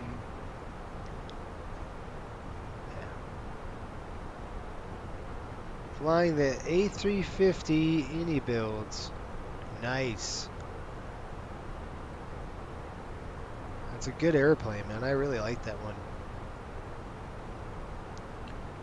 Just as I've been flying the 319 so much, yeah, I'm sure you have. United. Yeah, I don't want to compete with United. I'm not looking for that competition. Nor am I looking for a Delta competition. I'm looking to compete against American a little bit. They're an airline we can go toe-to-toe with. We could definitely beat them on pricing and product.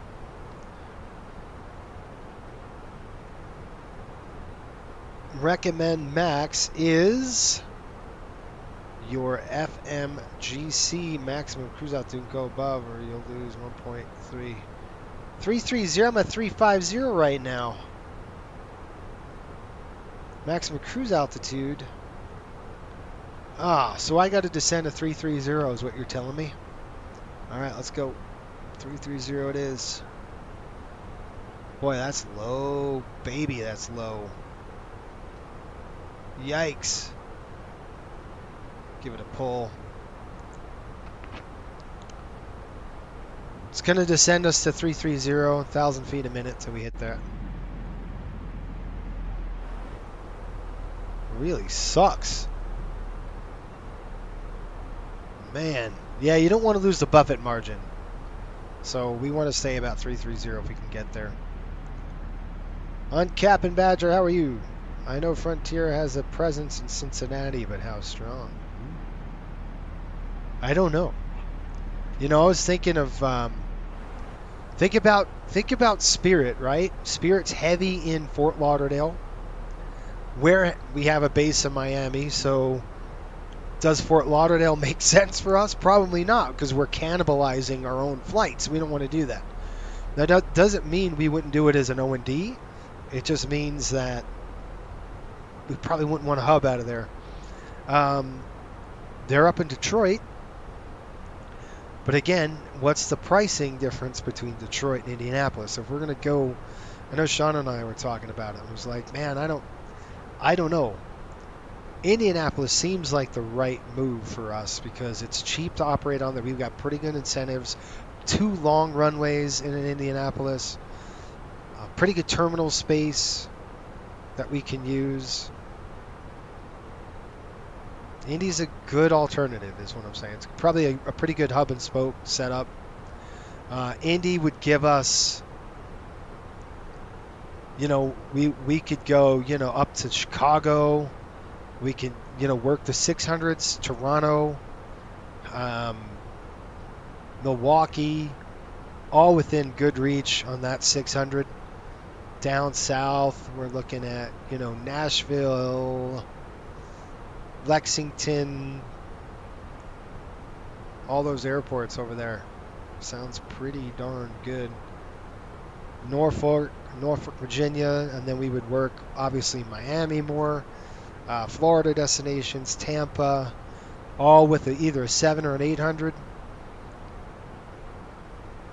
Send a couple of 9s out west, and the 7.5s would hammer.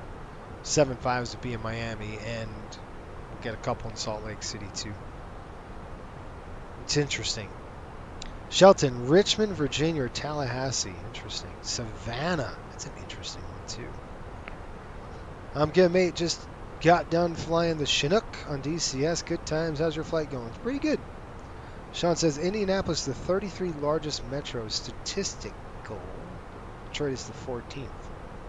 Right.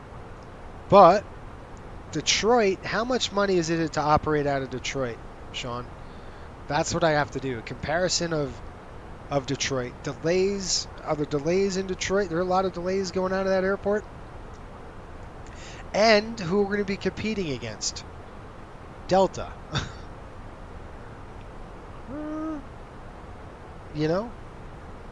We would service Detroit. We would go there a lot more. Oh man, they got to get the dog out of my office again. I don't know. These are really good. What's Savannah? That's an interesting. What's the population in Savannah? Could Savannah hold a hub? And I'm talking population-wise, with business and leisure. Not just one. It's got to be both, right? It's got to be a business destination and a leisure destination. Or just straight business. Because then you can send business down to leisure markets. So Savannah, I don't know. The population in Atlanta, and it's not just the airport. It's the surrounding area. How many employments? Let's look. And employments it's not, indicative of, it's just how many employments did Savannah hold? Let's look. Savannah Airport. We'll call it service population, right? So it's going to tell us how many, what's the population around there. So, all right, Savannah serves a service population estimated about 3.5 million. Okay, so that's the surrounding area, right? It's not, you're not getting Atlanta. You're probably going to get a little bit Atlanta spillover. If folks that didn't want to go out of Atlanta would go out of Savannah. Let's see here. Hilton Head, South Carolina, means we'd get some from South Carolina as well. It is a leisure airport. Obviously, people aren't going there for business much, but they are going to go there to golf. So, does it really help? I don't know.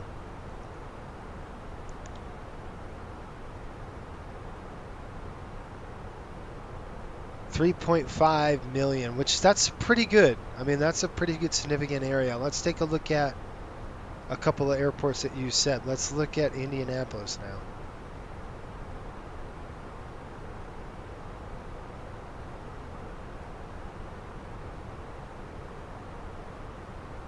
All right, let's take a look at Indianapolis. What is there?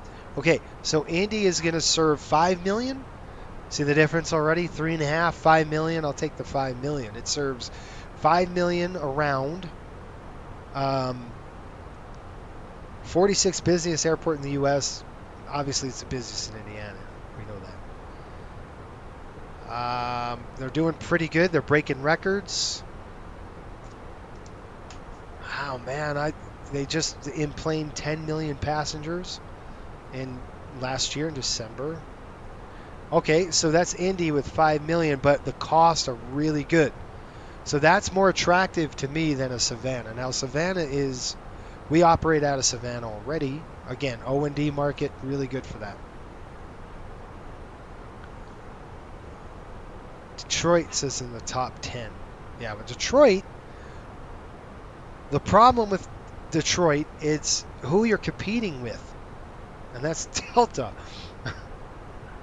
I don't want to go to head with them. There's no way we'd make it out of there. We have the same product in the back. Can I compete on pricing? Yeah, but not much. I can't compete on schedule. I gotta let my dog out. Hang on.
Sorry, folks.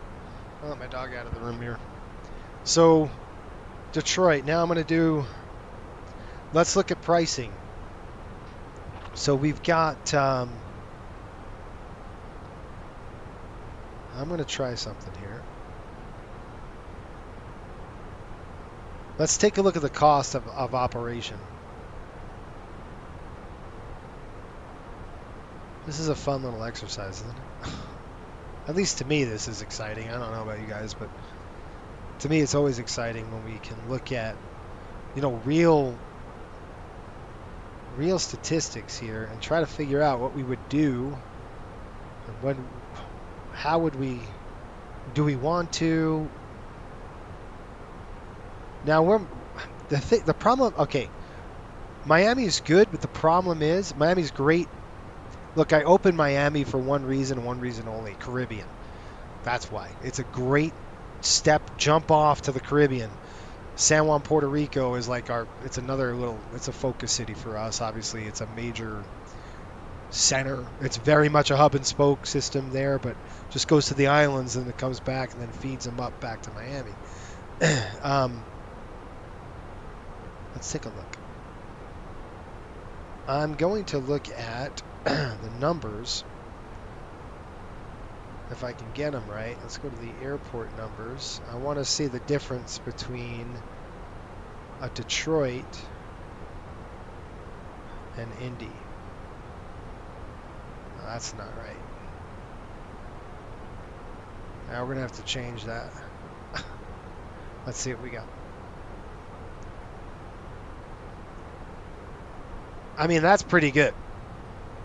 The cost is pretty good. I have to do maybe have to update it, but the cost is telling us landing fees are about $600. We have facility rental fees about $800. Terminal use fees are about $114, so that's $8, $9. We're out there about $1,100 per flight. That's cheap. pretty much the same. I mean, Indianapolis pretty much the same.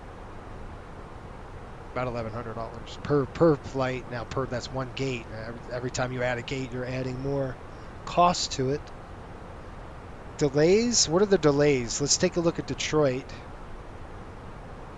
Delays versus Indy. Because they're probably going to have very close. They'll probably have pretty close weather. Let's take a look.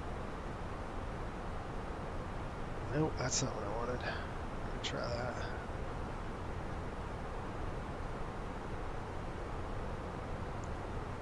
No, that's not it either. I gotta look at stats. Here we go. That's what I want. No, that's not what I want. I gotta go to BLS, like, statistics. Not BLS, but Bureau of Transportation Statistics. DTW. Let's check it. I'm gonna check the detailed statistics for Detroit. How's that, guys? Let's take a look.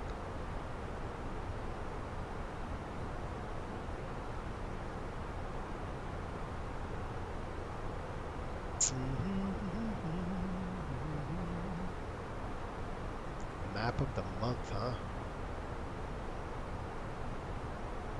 That's bridges. I don't want bridges. Let's take a look at airports. Okay, we're looking at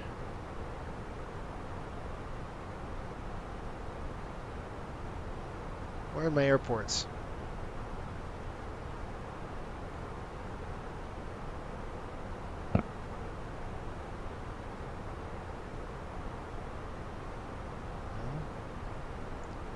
No. All right, Detroit. Let's see if I can find it. Search.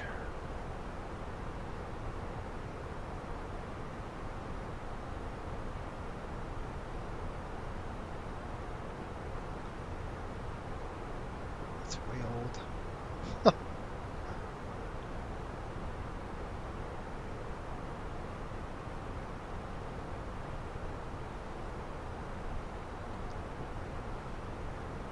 Yeah, 1.2% down on employments from last year, obviously. So it's been a pretty weak,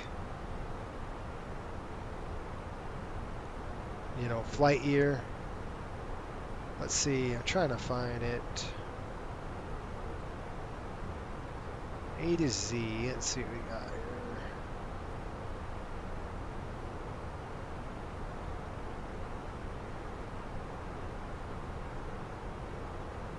Airport search, that's what I'm looking for. All right, let's look at this.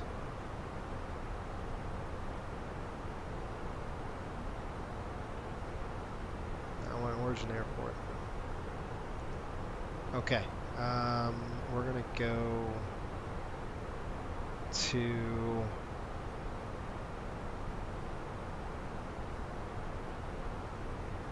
now, normally you could just do a search, but I can't search right now. It's weird. Detroit Metro. I don't know. I just want to actually see. No. That's on-time statistics. Let's see. January. Where are we? October. We're not there yet. Let's go August. Of course, it's not going to. ATA is gone. Like, what the crap are they talking about?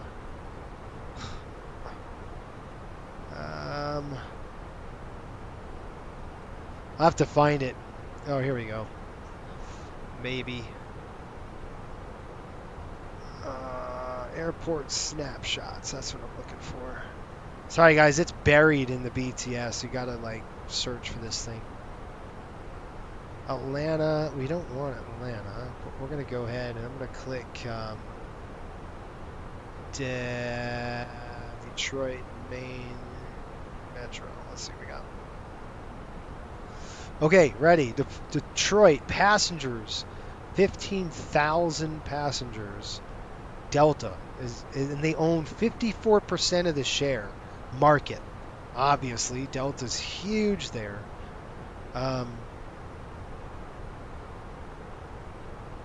22 carriers are scheduled. Spirit is the next.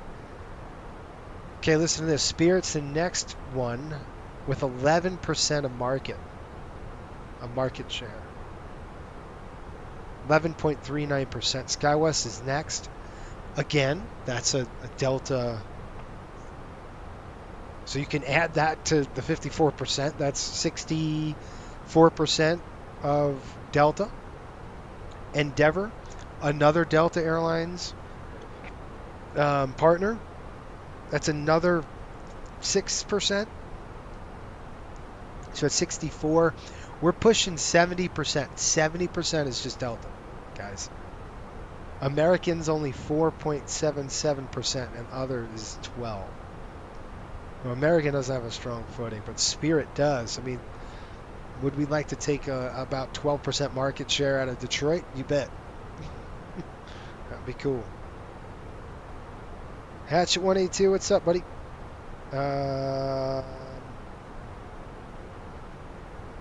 Jim says it's growing fast. So Indianapolis is growing fast. Okay. So their rank is 18. Departures, let's take a look at delays now. Top 10 destinations from Detroit. Ding, ding, ding, ding, ding. Atlanta. And then Orlando. Okay. Dallas, Fort Worth. Interesting. LaGuardia, business. We actually fly Detroit at Coastal. We go Detroit to Providence. Las Vegas. Los Angeles. Denver. Or Chicago O'Hare. Fort Lauderdale. That is a Spirit destination. Phoenix. That's a long flight though, isn't it? My goodness gracious. Delays are average delays. Detroit First National delays. Let's see here. Normal delays are about 75 minutes. Average delay in minutes for Detroit. Let's go and zoom into this. We're looking at trying to reach. There we go. I'm zooming in here. I want to see. All right. So the average delay out of Detroit.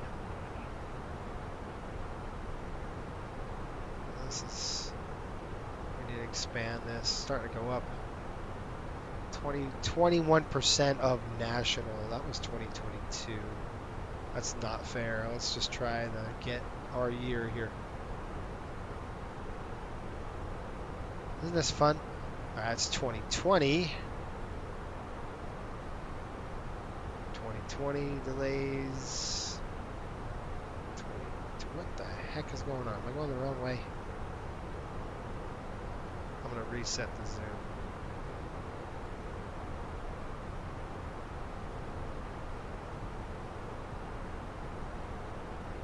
$2024 about 28%. Yeah, about 21% of the delays are under 25 minutes. At Detroit, it's pretty good. And then we're looking for employments, like I said. Let's look at employments. Scheduled carriers. What are you looking at? How many people come out of there? That's just in 1 month. I want to do year over year, dude.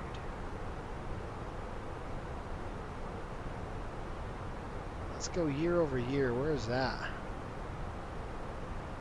That's just a month. That's just in June. It's crazy. All right, total employments in millions. Woo! About, who did that? Other airlines did 10, 30, the whole total was about 30 million in flights, not seats. Spirit has 3, 16, and 10. Those are total passengers. And that is going to be year over year. 3 million, 16 million was Delta, 10 million were other. Spirit did 3. It's interesting. Very interesting. Hatch 1AT, we're trying to figure out a hub for Coastal. I don't know yet. I don't know where I would, where we'd set foot here. So what do you think? That's Detroit. Again, it's a 70% of the market is coming in to haul from Delta. All right, let's take a look at the next. Let's take a look at Indianapolis. All right, so Indy, your number's going to be a little bit lower, obviously. Like we know that. Let's go Indy.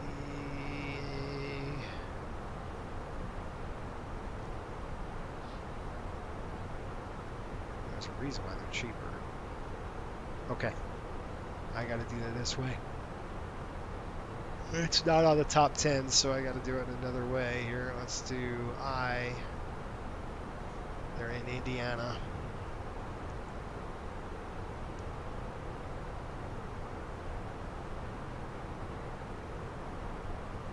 Where are you?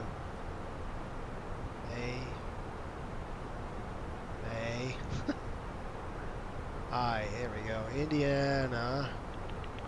Indianapolis Airport. Okay, you guys, is this boring, everybody?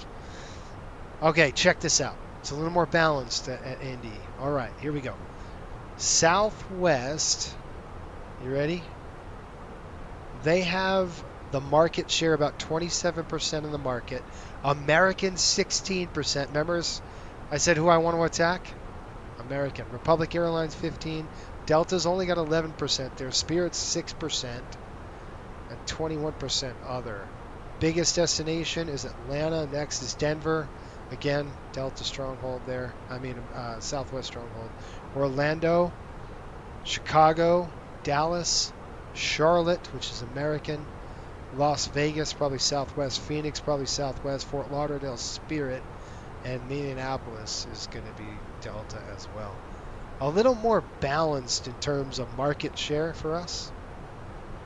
Freight's down 7.42%. That was in 1 month, though. That was only a month call. Select the month does not apply on this time now. Well, let's try May then. We got top of descent coming up, folks. So let's look at May really quick. All right, May's same kind of stuff with market share. Nothing really changes, but American 17%. But man, scheduled carriers are down 16%. Yo! Wow, scheduled departures, they're up about 1.26%.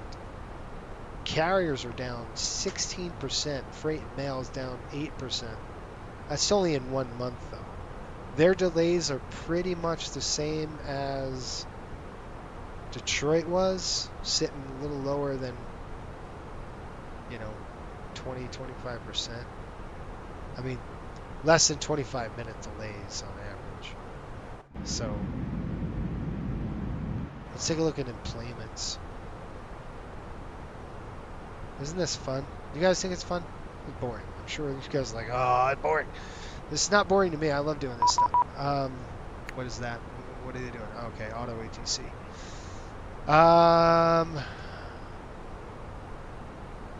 Passengers. That's what I want to know. What's our total employments? About 10,000. That was in a month. So One, you had 30 million or whatever the heck it was. It wasn't 30 million. I think it was a year. This is a year. That's right. 2025. Yeah. That is going to be, is that the year, I wonder?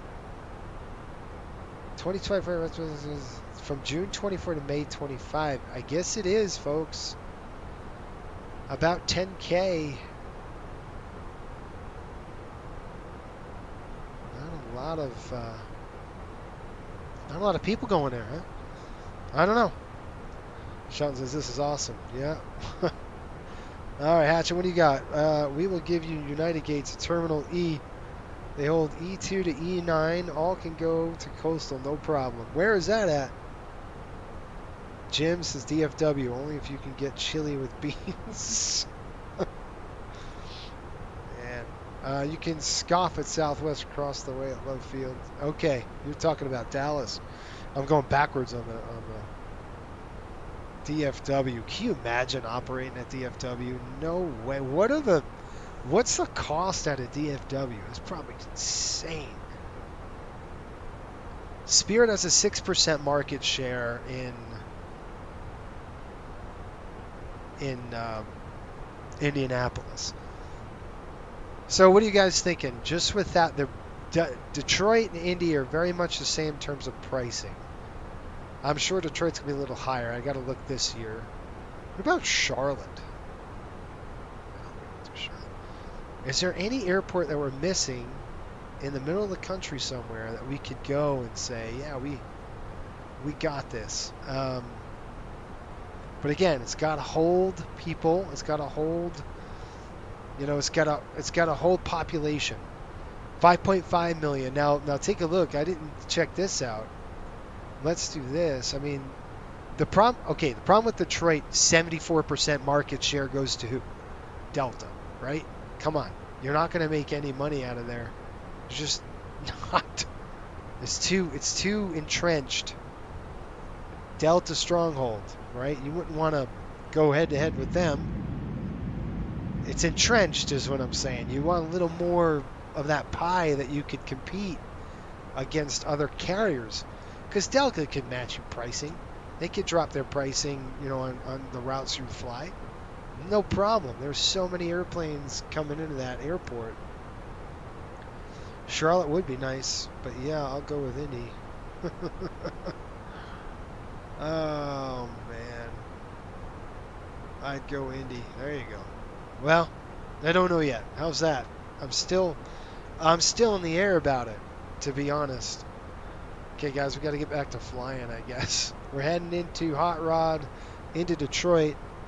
That doesn't mean we wouldn't increase the O&D out of Detroit. We probably would, right? We'd increase more flights into and out of Detroit.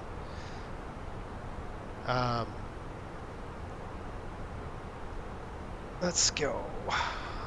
2-4. Let's drop it down to 12,000. So, you guys with me on this? Let's go 12,000 feet on the drop. I'm not going to hit anything yet. What do we got here? How close are we? Yep. I'll just push it in now. Let it drop down to 12,000. Go ahead and throw our seatbelt signs coming on. And what a beautiful sunrise over here. This gorgeous weather day.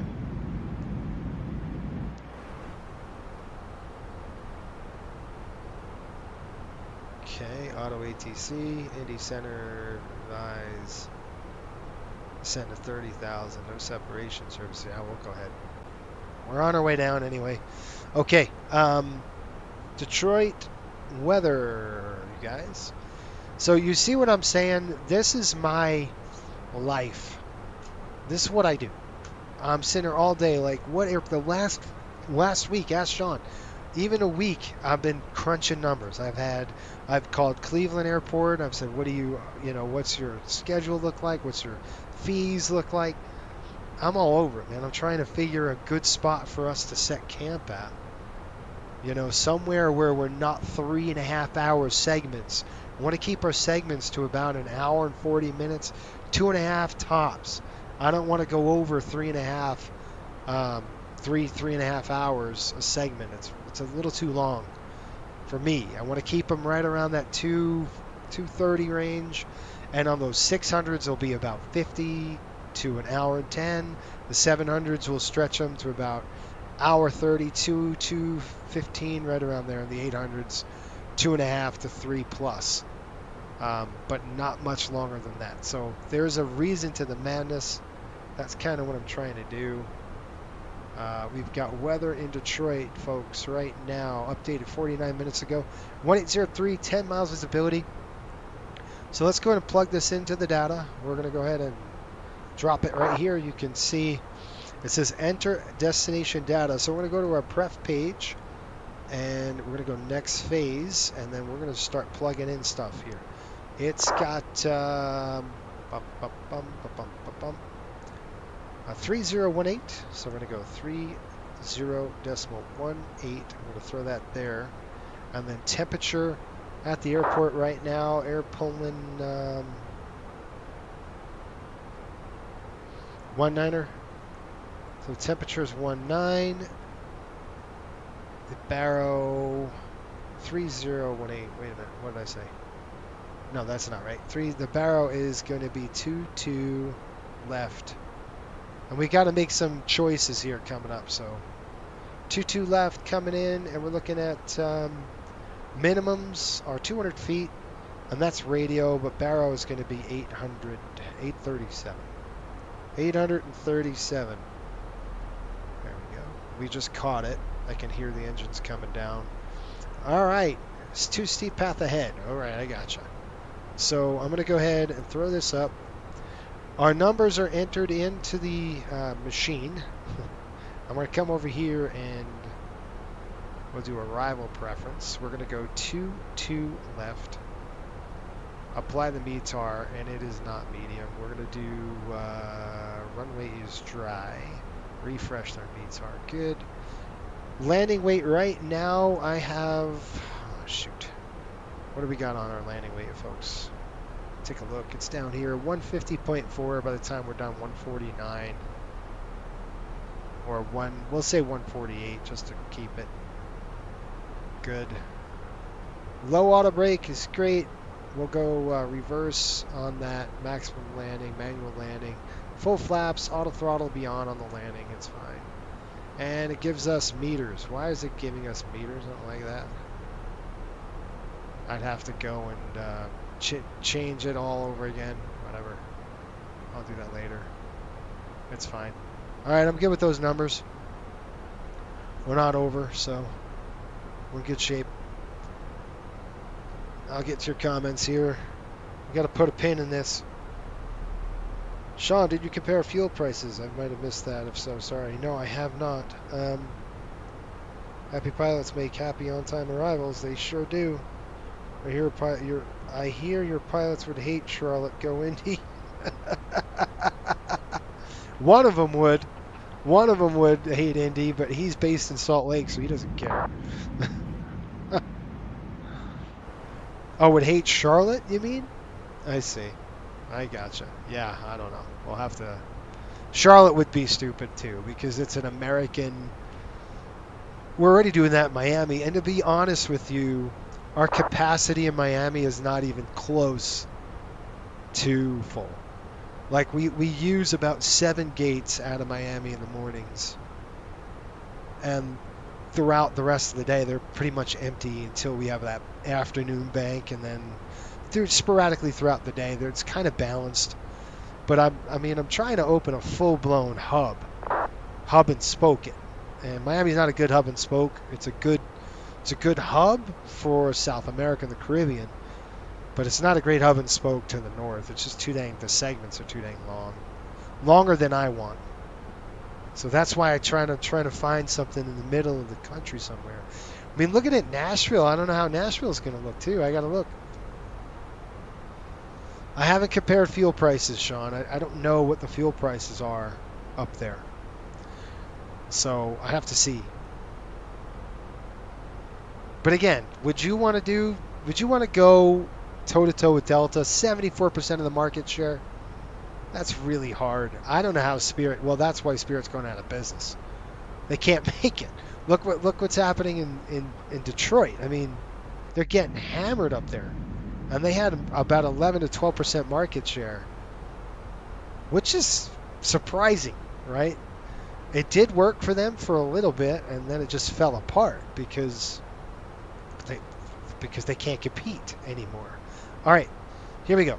10 miles is Rogue. We can go to Oscar. Let's go up, up, up. You can see what's happening here. After that, it sends us to Rogue, but I'm thinking maybe we can go up a little bit more to Behold and kind of about 6,000 feet. So let me go ahead and do this 22 left again. We're going to click Arrivals. I do want 22 left if we can take it. So I'm going to go via, can I throw that in there? All right, via what? Do I want to go Behold, maybe? No, it's not going to give us. It's going to give us one of those crazy, I don't want to go way out there, you guys, so I'm not looking to do that. Macomb, that's like the start of this thing. It's just way off. What about Oscar? No, I don't like any of those options. We might have to vector us a little bit. We got flight plan discontinuity, so I want to keep that disco in there just for a minute. I mean, we could go at Rogue 3000 and roll it in. We can do that. That's no problem to do. But let's see. They send us on this hot rod issue. I'll show you.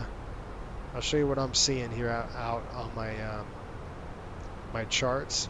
So if we go here, and we're right there right now, but we go down here and we go to Molt, it's 12,000 feet. That's a long distance. Really, we'd have to make it all the way up. Maybe we do the whole dang approach until to get it down quicker. I don't know. No idea. Dan the man, land 22 right. It's like 15,000 feet long. 22 right. Yeah, it is 15,000 feet, isn't it? It's huge. It's a huge runway. 22 right's 10,000. 22 left is 12,000. Detroit's got a lot of runways. We do service Detroit, folks. We do at Coastal, we service Detroit. So anyway, next week's flight, we got to get ready for hockey season, you guys. It's coming, man. Marco's going to be flying some flights here on the 20th of this month. He'll probably send them up there. He's going to be flying the 800. I'll be flying the MD-80 most of the time. A little bit of 800. But, yeah, what a beautiful sunrise. Look at how pretty that is. Huh? That's cool. Cool thing is I can go like this, double click, kind of that photo mode, take some pictures. I'm using the Xbox controller right now. That's pretty cool. So it's really nice how you can have an Xbox controller just kind of right here. This kind of helps you get all cool pictures. We'll get a nice close-up maybe. There we go. And then I can just double click. And then we're back in. All right, 19,000. Here we go. Dan the man says, hockey season's almost here. No better words than that. My WMU Broncos are defending national champions. Let's go. Yeah, you got it. Cool. I like it. All right, descent checklist, you guys. Here we go. Altimeters are coming in. It's, what did we say the altimeter was? Crap, I don't know. What the heck was our altimeter settings? Altimeter was, or is, good question, 3018. So I'm just going to go ahead and push that in. 3018 on both sides. There we go. It's all set. All right, coming down the chute, you can see we're hitting the green dot now, so the airplane does its thing. I don't have to worry about much anything here. Auto brake, I'm just going to put the auto brake on 2. So I'm going to come down here. We're going to click the auto brake 1. Now we'll put it on low. There's 18,000, so lights are coming on. We'll call the flight attendants and let them know to get seated here. Runway turnoff's coming on. I'll leave the landing lights off for now. We'll keep this on takeoff. Okay. Detroit traffic. That's the next one I have to do. Detroit is tower going to be 128, 125. 128. Now, before I do that, let me just make sure it's the correct frequency. Dot CTAF Kilo DTW. 130. See, that's why I'm glad I did it. 135. So, I don't know what I was looking at. 135. What? 135 even. Even Stevens. Let's go down this way. 135. What if I could just hold on to it? No, I can't. Dang it. It'd be so nice to get actual radios I can tune. So Airbus fans, how am I doing? Am I doing okay for a Boeing guy? 135. Even right there. Split it right there. Okay, 16,000 feet. Descent checks are coming here. Altimeters are set. Minimums are set. Landing data is checked. Approach briefing is complete. Auto brakes are on low and seatbelt signs are on. Descent checklist is complete. Okay, like I said, I wanted to go out a little bit more, so let's go ahead and throw this to Macomb. We'll just do this the right way, guys. Otherwise, I'm going to have to lose a lot of altitude and a lot of time. Not a lot of time. Detroit is on, apparently. So I'm going to go arrivals, and this I'm going to stop right now because they could vector me all over the place. Who knows? 128, 225. 128, 225. I didn't even see him. 128, 225. Coming up. It's going to take me forever.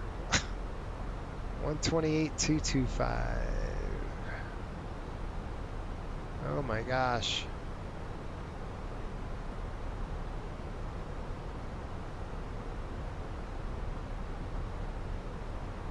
There we go.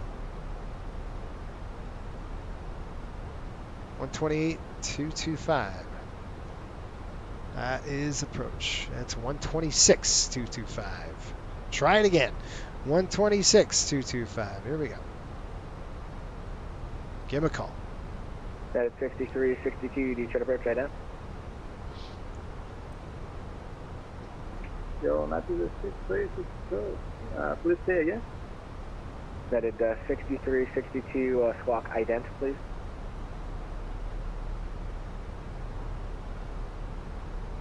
Yes. Sean, I did see that. Let me give him a call. Detroit approach, Delta 8290, checking in 13,000 on the Hot Rod 2. United 6362, radar contact, altitude indicates 15,000. Metro rate is Delta's current, altimeter 3018, you expect the visual approach, runway 2 up. Expect the visual approach, runway 2 left. You'll have to do 6362. United 8290, or correction, Delta 8290, Detroit approach right down. Okay, well, I did. And identing right there. There's 12,000.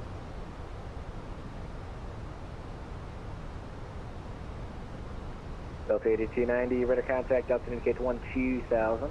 It is Delta's current, altimeter 3018, you can expect the visual approach, runway 2 left. Okay, we'll expect 2-1 left on the visual for Delta 8290. 2-1 left. 2-1 left, right there. Okay, no vias. I'm just going to go direct. Let the airplane do its thing. Select the heading track first. So what we're going to do is we're going to go to heading. I'll set that heading track. We'll have to throw it on the heading select. I'm going to pull it out. So now we're doing that. I'll insert that, and then we'll go right on back to let the airplane fly it. So we had to change it, and I'm going to take that off. We had to change it because of, oh, whoa, whoa, whoa, speed, speed, speed. That's why the airplane is not liking that. 280. No, we got to slow down, bro. 210. I got the speed on the aircraft now.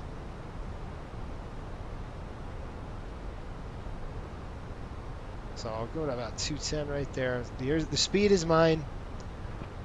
No nav intercept, that's why. So it was just gonna go straight up to that speed I don't want it to go up to. So anyway, there we go. 2-1 left they called, right? So go NavRad. I just want to make sure we're good on the NavRad. So 2-1 left. I got 111.5, 216 in the course. That's all set, ready to go. Flight plan up. Good. Back on. You can see how the airplane, we're going to slow it down about 220 if I could do that. I'll maintain 220 right there. Now we should throw slats down. We're still a little high, so I'm just going to wait. We're within that 10 nautical mile range. Delta 8290, flight present heading, descend and maintain 3000, vectors for the visual approach. Present heading down to 3000, Delta 8290. Okay, so we're going to go heading select now. Now I'm going to throw the heading on. It's mine. We'll pull it out. It becomes my heading. We're going to down to 3000. So I'm going to actually pull this out, go open descent on this, and I'm going to start descending myself down to about 1,200 feet a minute. So basically taking the automation level a step down. Instead of going all the way automated, because we're going to get vectors, I'm just going to do the vectoring on just the MCP. So, or the mode control panel, whatever it's called with Airbus. I have no idea. FCU, that's what it is. Crossing my fingers for butter. Has anyone seen news about the release dates for the wing panels that were announced for Airbus? I saw the EFA is coming very soon. Yes, it's coming. Looking good, feeling good. Good? No work need to be done. All right?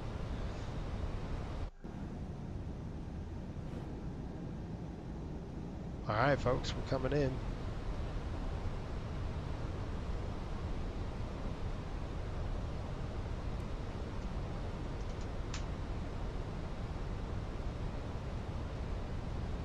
We'll be getting vectored over 216. Doing about 1,400 feet a minute. I'm going to probably just try to give him a little bit more than that. About 1,700. We'll see if we can't maintain a little bit more for him.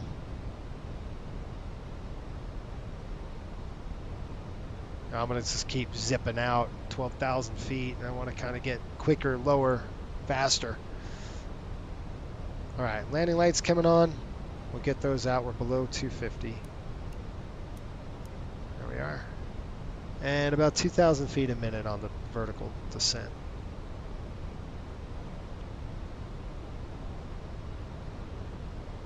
Crossing your fingers for butter. Well, we'll see what happens. I'm a Boeing guy, you remember? I don't know if I can land a bus very well. Be all right. We'll be all right. Okay, airplane, I'm commanding 2,000 feet a minute. I expect you to do it. Not 1,300. I'm in open descent, so it should do that. Netted 6362, descend and maintain 4,000. Descend and maintain 4,000, United 6362. I wonder if this is going to help. Netted 6362, reduce speed to 210 knots. Reduce speed to 210 knots. United 6362. Delta 8290, reduce speed to 210 knots. All right, 210 on the speed, Delta 8290. I got to get ready. That's going to be green speed. I'm going to use that to my advantage, and I'm going to go, nah, I want to 2,200 feet a minute. Let's go. Yeah, there we go. Now I want you to follow my path, right? Telling the computer I want that. I've got the speed brake out a little bit just to help slow it down. I'm probably going to throw the slats in here in a minute. But I'm going to use my speed brakes to kind of get us that 210. I do need slap because I'm right on the green dot, which is maneuvering speed with clean 2,000 feet a minute. There we go. Net Boy, at they got you 6362, descend and way maintain out. 3000. Descend and maintain 3000, 6362.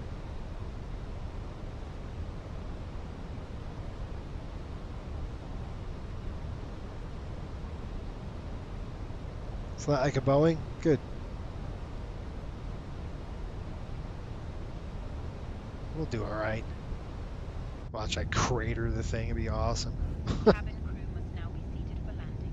Thank you.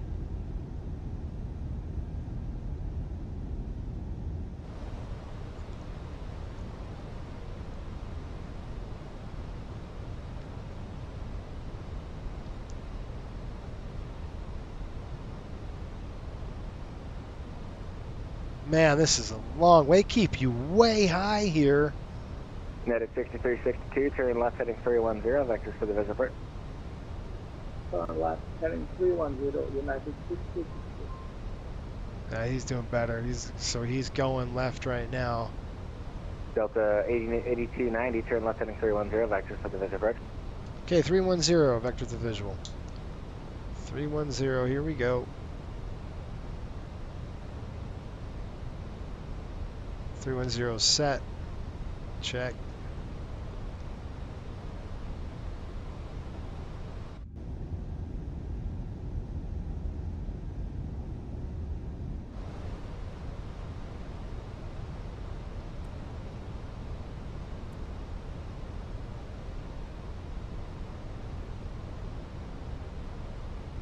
$3,800. 37. I'll slow up the descent rate here at 1,800 feet a minute now. Here comes 3. Our speed brake is going to come off here in just a minute. Up, slats.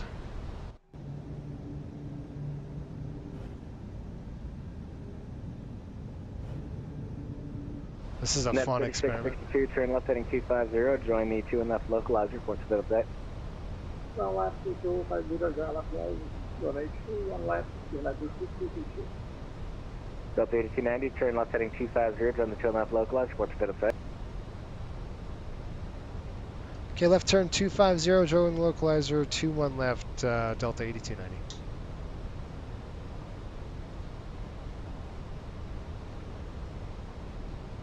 Okay, LS, landing system's on, and then I'm going to go to approach.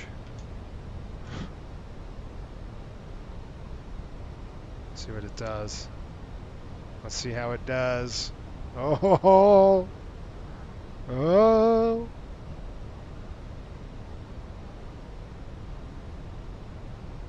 Triggers. Yeah, we're way under. That's good. We're good on speed. We're doing 210 on the speed. We can start slowing down to 190. We'll go down to 190 here. And then we're on slat speed already, so we're good. I'm not going to touch flaps until we hit that Nebesi at 3,000. I'm just going to keep the slats in. I mean flaps, so just keep the slats in is what I'm saying. United 6362, establish on localizer runway 21 left inside.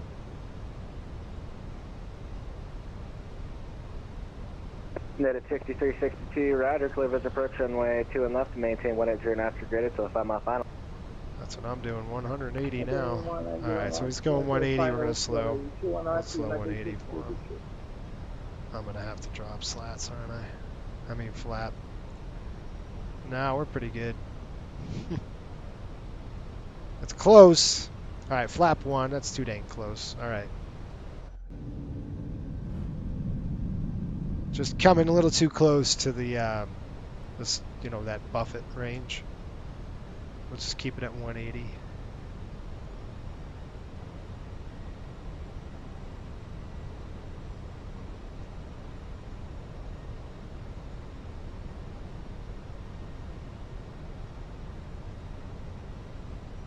Now, if I bumped it up to Delta 36, or correction, Delta, or United 6362. Runway 21 left, cleared land. 21 left. We got a long taxi. Cleared land, runway 21 left, United 6362. 21 left, right? So he's clear to land. I'm keeping it at 180, same speed as he's at right now. Beautiful day in Detroit. Beautiful morning. Okay, approach checklist. Flight nav instruments set. Cabin notification complete. FMS Delta flight phase. 8290, Metro approach after 12 o'clock in 14 miles. You have the airport in sight. Yes, sir. Airport's in sight for Delta 8290. Delta 8290, clear visual approach. Runway 21 left. Maintain 180 after graded until final final. Okay, 21 left. Clear land 21 left. We'll maintain 180 until 5 mile final for Delta 8290. And Delta 8290, number 2 following a Embraer 175 on a 5 mile final, runway 21 left, clear to land. Okay, 21 left, clear to land, Delta 8290. 3 about, Nebesi is about 5 miles, so we'll slow down there.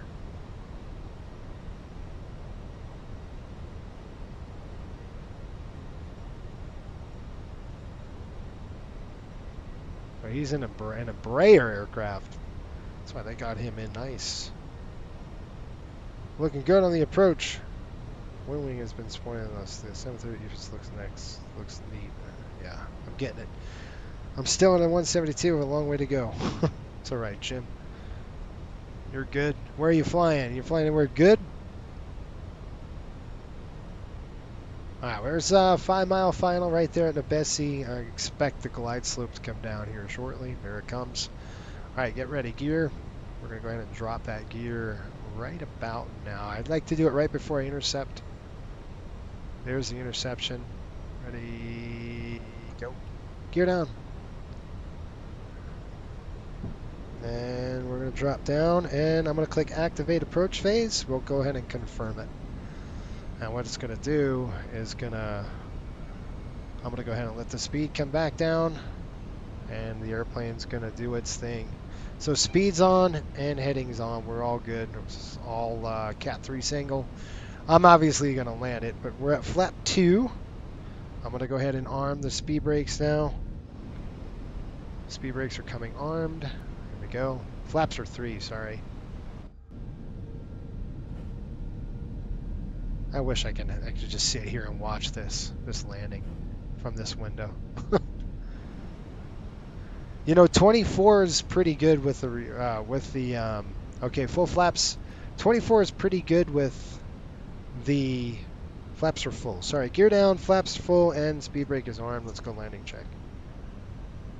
Gear down, flaps are full, spoilers are armed. Landing checklist complete. Anyway, like I was saying, it's pretty good. For the replay, the problem is with Phoenix, it's not great. Phoenix is something weird with it, so it doesn't like it. And I like chili with beans. So do I. Being a Texas native. United 6362, runway vacated on track to VT2. United 6362, welcome to Detroit. Safe parking.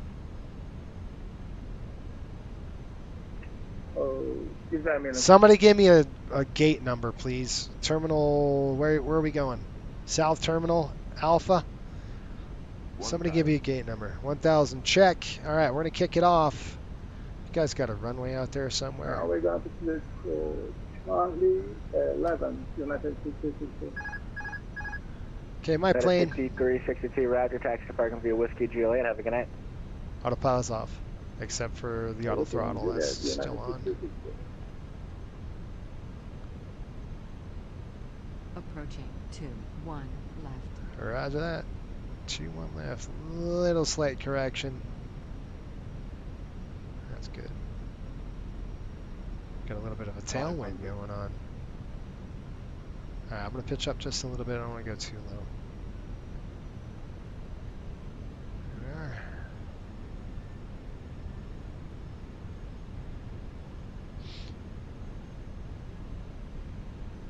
That crosswind, 4 knots, kind of giving us a little bit of bit of a headache.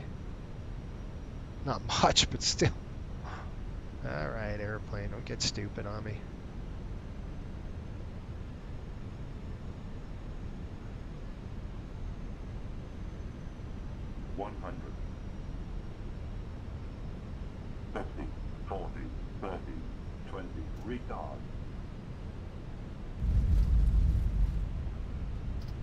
Reversers, fly the nose down. There it goes. 2 in reverse. And we're out. Let's stick at the wings. Oh yeah, look at that, baby. Nice. 80 knots. Okay, out of reversers, we'll keep it rolling. I'm gonna go ahead and shut that off. Tap those brakes. Please remain seated with your seatbelt Get off securely on fastened Juliet. until the captain has parked the aircraft at the gate and turned off the seatbelt sign. This will be your one and only indication that it's safe for you to get up and move about the cabin. Please be reminded to use caution when opening the overhead bins to prevent injury from articles that may have shifted during landing. Welcome to Detroit. Mobile phones and other handheld electronic devices while we taxi. How we do? Not too bad. However, your laptop computers and larger electronics must remain stowed. Delta 8290, welcome to Detroit. Stay parking. For all your future travel needs, including checking in for a flight. Anybody? And managing your sky miles. Okay, Alpha 66. Roger, you taxi parking via Juliet. Have a good one. Transportation, all right, taxi via Juliet, Delta 8290. Hi guys, welcome to Detroit. Here, we're gonna go ahead and throw off the strobes. We'll throw it on. Team, our global partners, and flight crew. Oh, my turn-offs coming like off. These are off. These are off. Nose is taxi. Beacon, wing lights off. That's it. Once again. Thank you so much, and have a wonderful evening. Evening, it's morning. What are you talking about? Flight attendants, prepare doors for arrival, please. Cross-check and all call. Pretty cool. Tell you, the Fenix is just really good. There's nothing nothing negative I could say about this thing. It's just really, really, really nice. They've done an amazing job. They really have. It makes flying this thing fun. I mean, relatively. I can't do more than 2 legs with this airplane, guys. I get so bored. I'm like, all right, I'm bored now. This airplane does everything for you. I get super bored. Thanks for that, Sean, giving me Alpha 66. I appreciate it, my man. We're going to go to Alpha 66, which is going to be all the way on the other side of the dang terminal. Come on. Dispatch, really? It's not my fuel. I see where we're going. Surprised to see you flying it, Jason. Phoenix is my go-to airliner. Yeah, I mean, it's I gotta fly it once in a while, guys. I gotta stay current with it, you know, just kind of get more comfortable with the airplane. I do enjoy it. I mean, I'm not gonna lie. It's a fun Phoenix really makes it better, I think. Labs is good too. I think the Labs A321 is really good. The Neo. I can't wait till Phoenix comes up with the Neo with this one. It's going to be really nice. All right, do we have our APU door open? We do. Let's go ahead and turn that on now. There we are. Okay, so dispatch has got us going all the way up and over to 66. There's a United guy.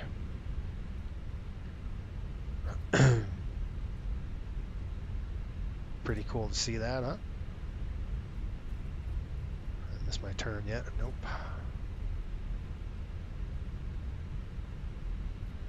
Heaven help us. What did Scott say? Heaven help us. All the day Tesla gets in the airplane business. Flying an Airbus, we feel like in a DC-3 comparison. Yeah. Yeah, it's probably true. Who knows what the heck Tesla will do? Are they trying to build an aircraft? Oh my gosh, I hope not. That's crazy.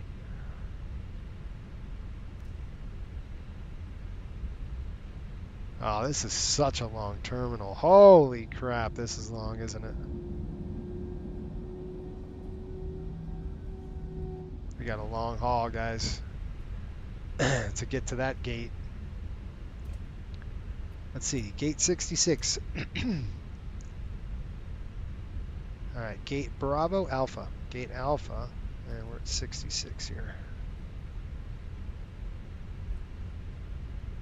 Oh my gosh. 66, no. Look, we're racing. That's awesome.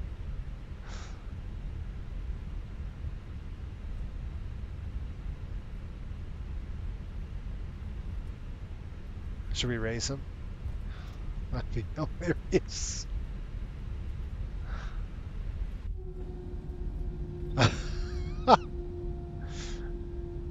Can you imagine the passengers out front like, we're racing that airplane? I'd get killed going 25 miles an hour, 25 knots here. That is so funny. What's up, dude? Do you have any Grey Poupon? Anybody? I gotta slow down. I don't know which way he's going. We're gonna turn in here soon. He's a United aircraft, so he should be parking.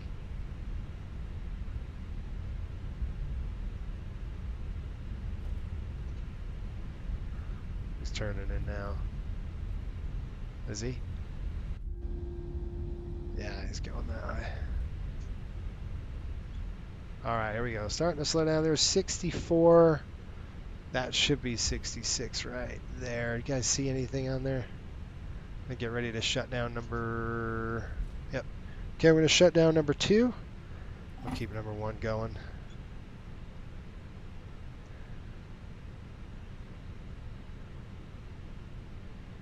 This is a really cool scenery. You gotta admit that this is. The scenery is excellent here. It just really is really good. Wow, look at this thing. How far are we taxiing up? I don't know what it said on the bottom. It's 737-800, A319, 75, 777, 76, 74, 77.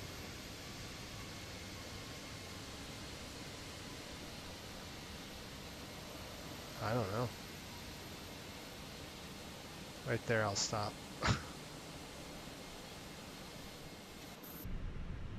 It says 9 feet. It's good enough. We're gonna go throw the brakes on. All right, 0.9. Yeah. Anyway, brakes are on. We've got the APU lit and looking good, and shutting down number 1. Number 1's coming down.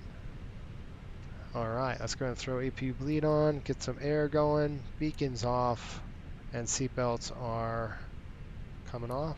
Go ahead and deplane us. And we'll throw off our fuel. Actually, leave 1 on for the, oops. 1 on for the APU, whatever, until we get that going. Here comes the gate. Good stuff, you guys. Nice flight, huh? It was fun. Let's go see what they're doing here. They're taxiing a Delta, not a Southwest. Scott, yeah, that's right. Or a Coastal. I keep it quick, man. I go fast. We go speed. I forgot. Delta's got a ton of money. We don't need to save fuel, right?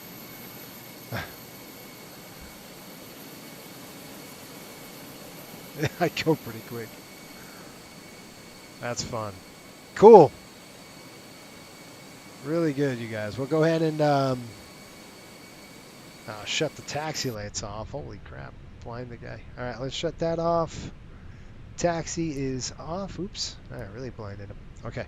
That's good. And I'll come over here. External power's coming on. All right, let's throw that on right there. Bing, and then we'll shut that off. APU bleeds off. And then last thing we're going to do is throw that down. You can't hear the pumps winding down, dang it. The barking dog. We're too late. Oh well. Alright, I'm going to come down here and we will request deboard, please. Just missed. I don't know why it says that. Some kind of side stick fault. I don't know. Ground services, we'll throw the PCA on and we are done. Get off my plane. Let's see, I got to book my time now. Finish this. Submit the PIRE up. Send it. Hour 57 minutes on the blocks. All right, guys, what'd you think? Nice work. Yeah, okay, thank you. I appreciate it. They're skipping aircraft and just making point-to-point ferry services with Starship. LA to London in like 45 minutes. Yeah, right. No kidding. Woo. Yeah. Jim says you did good. I would have crashed. It's awesome. Yes. Well, we didn't crash, so that's a good thing, right?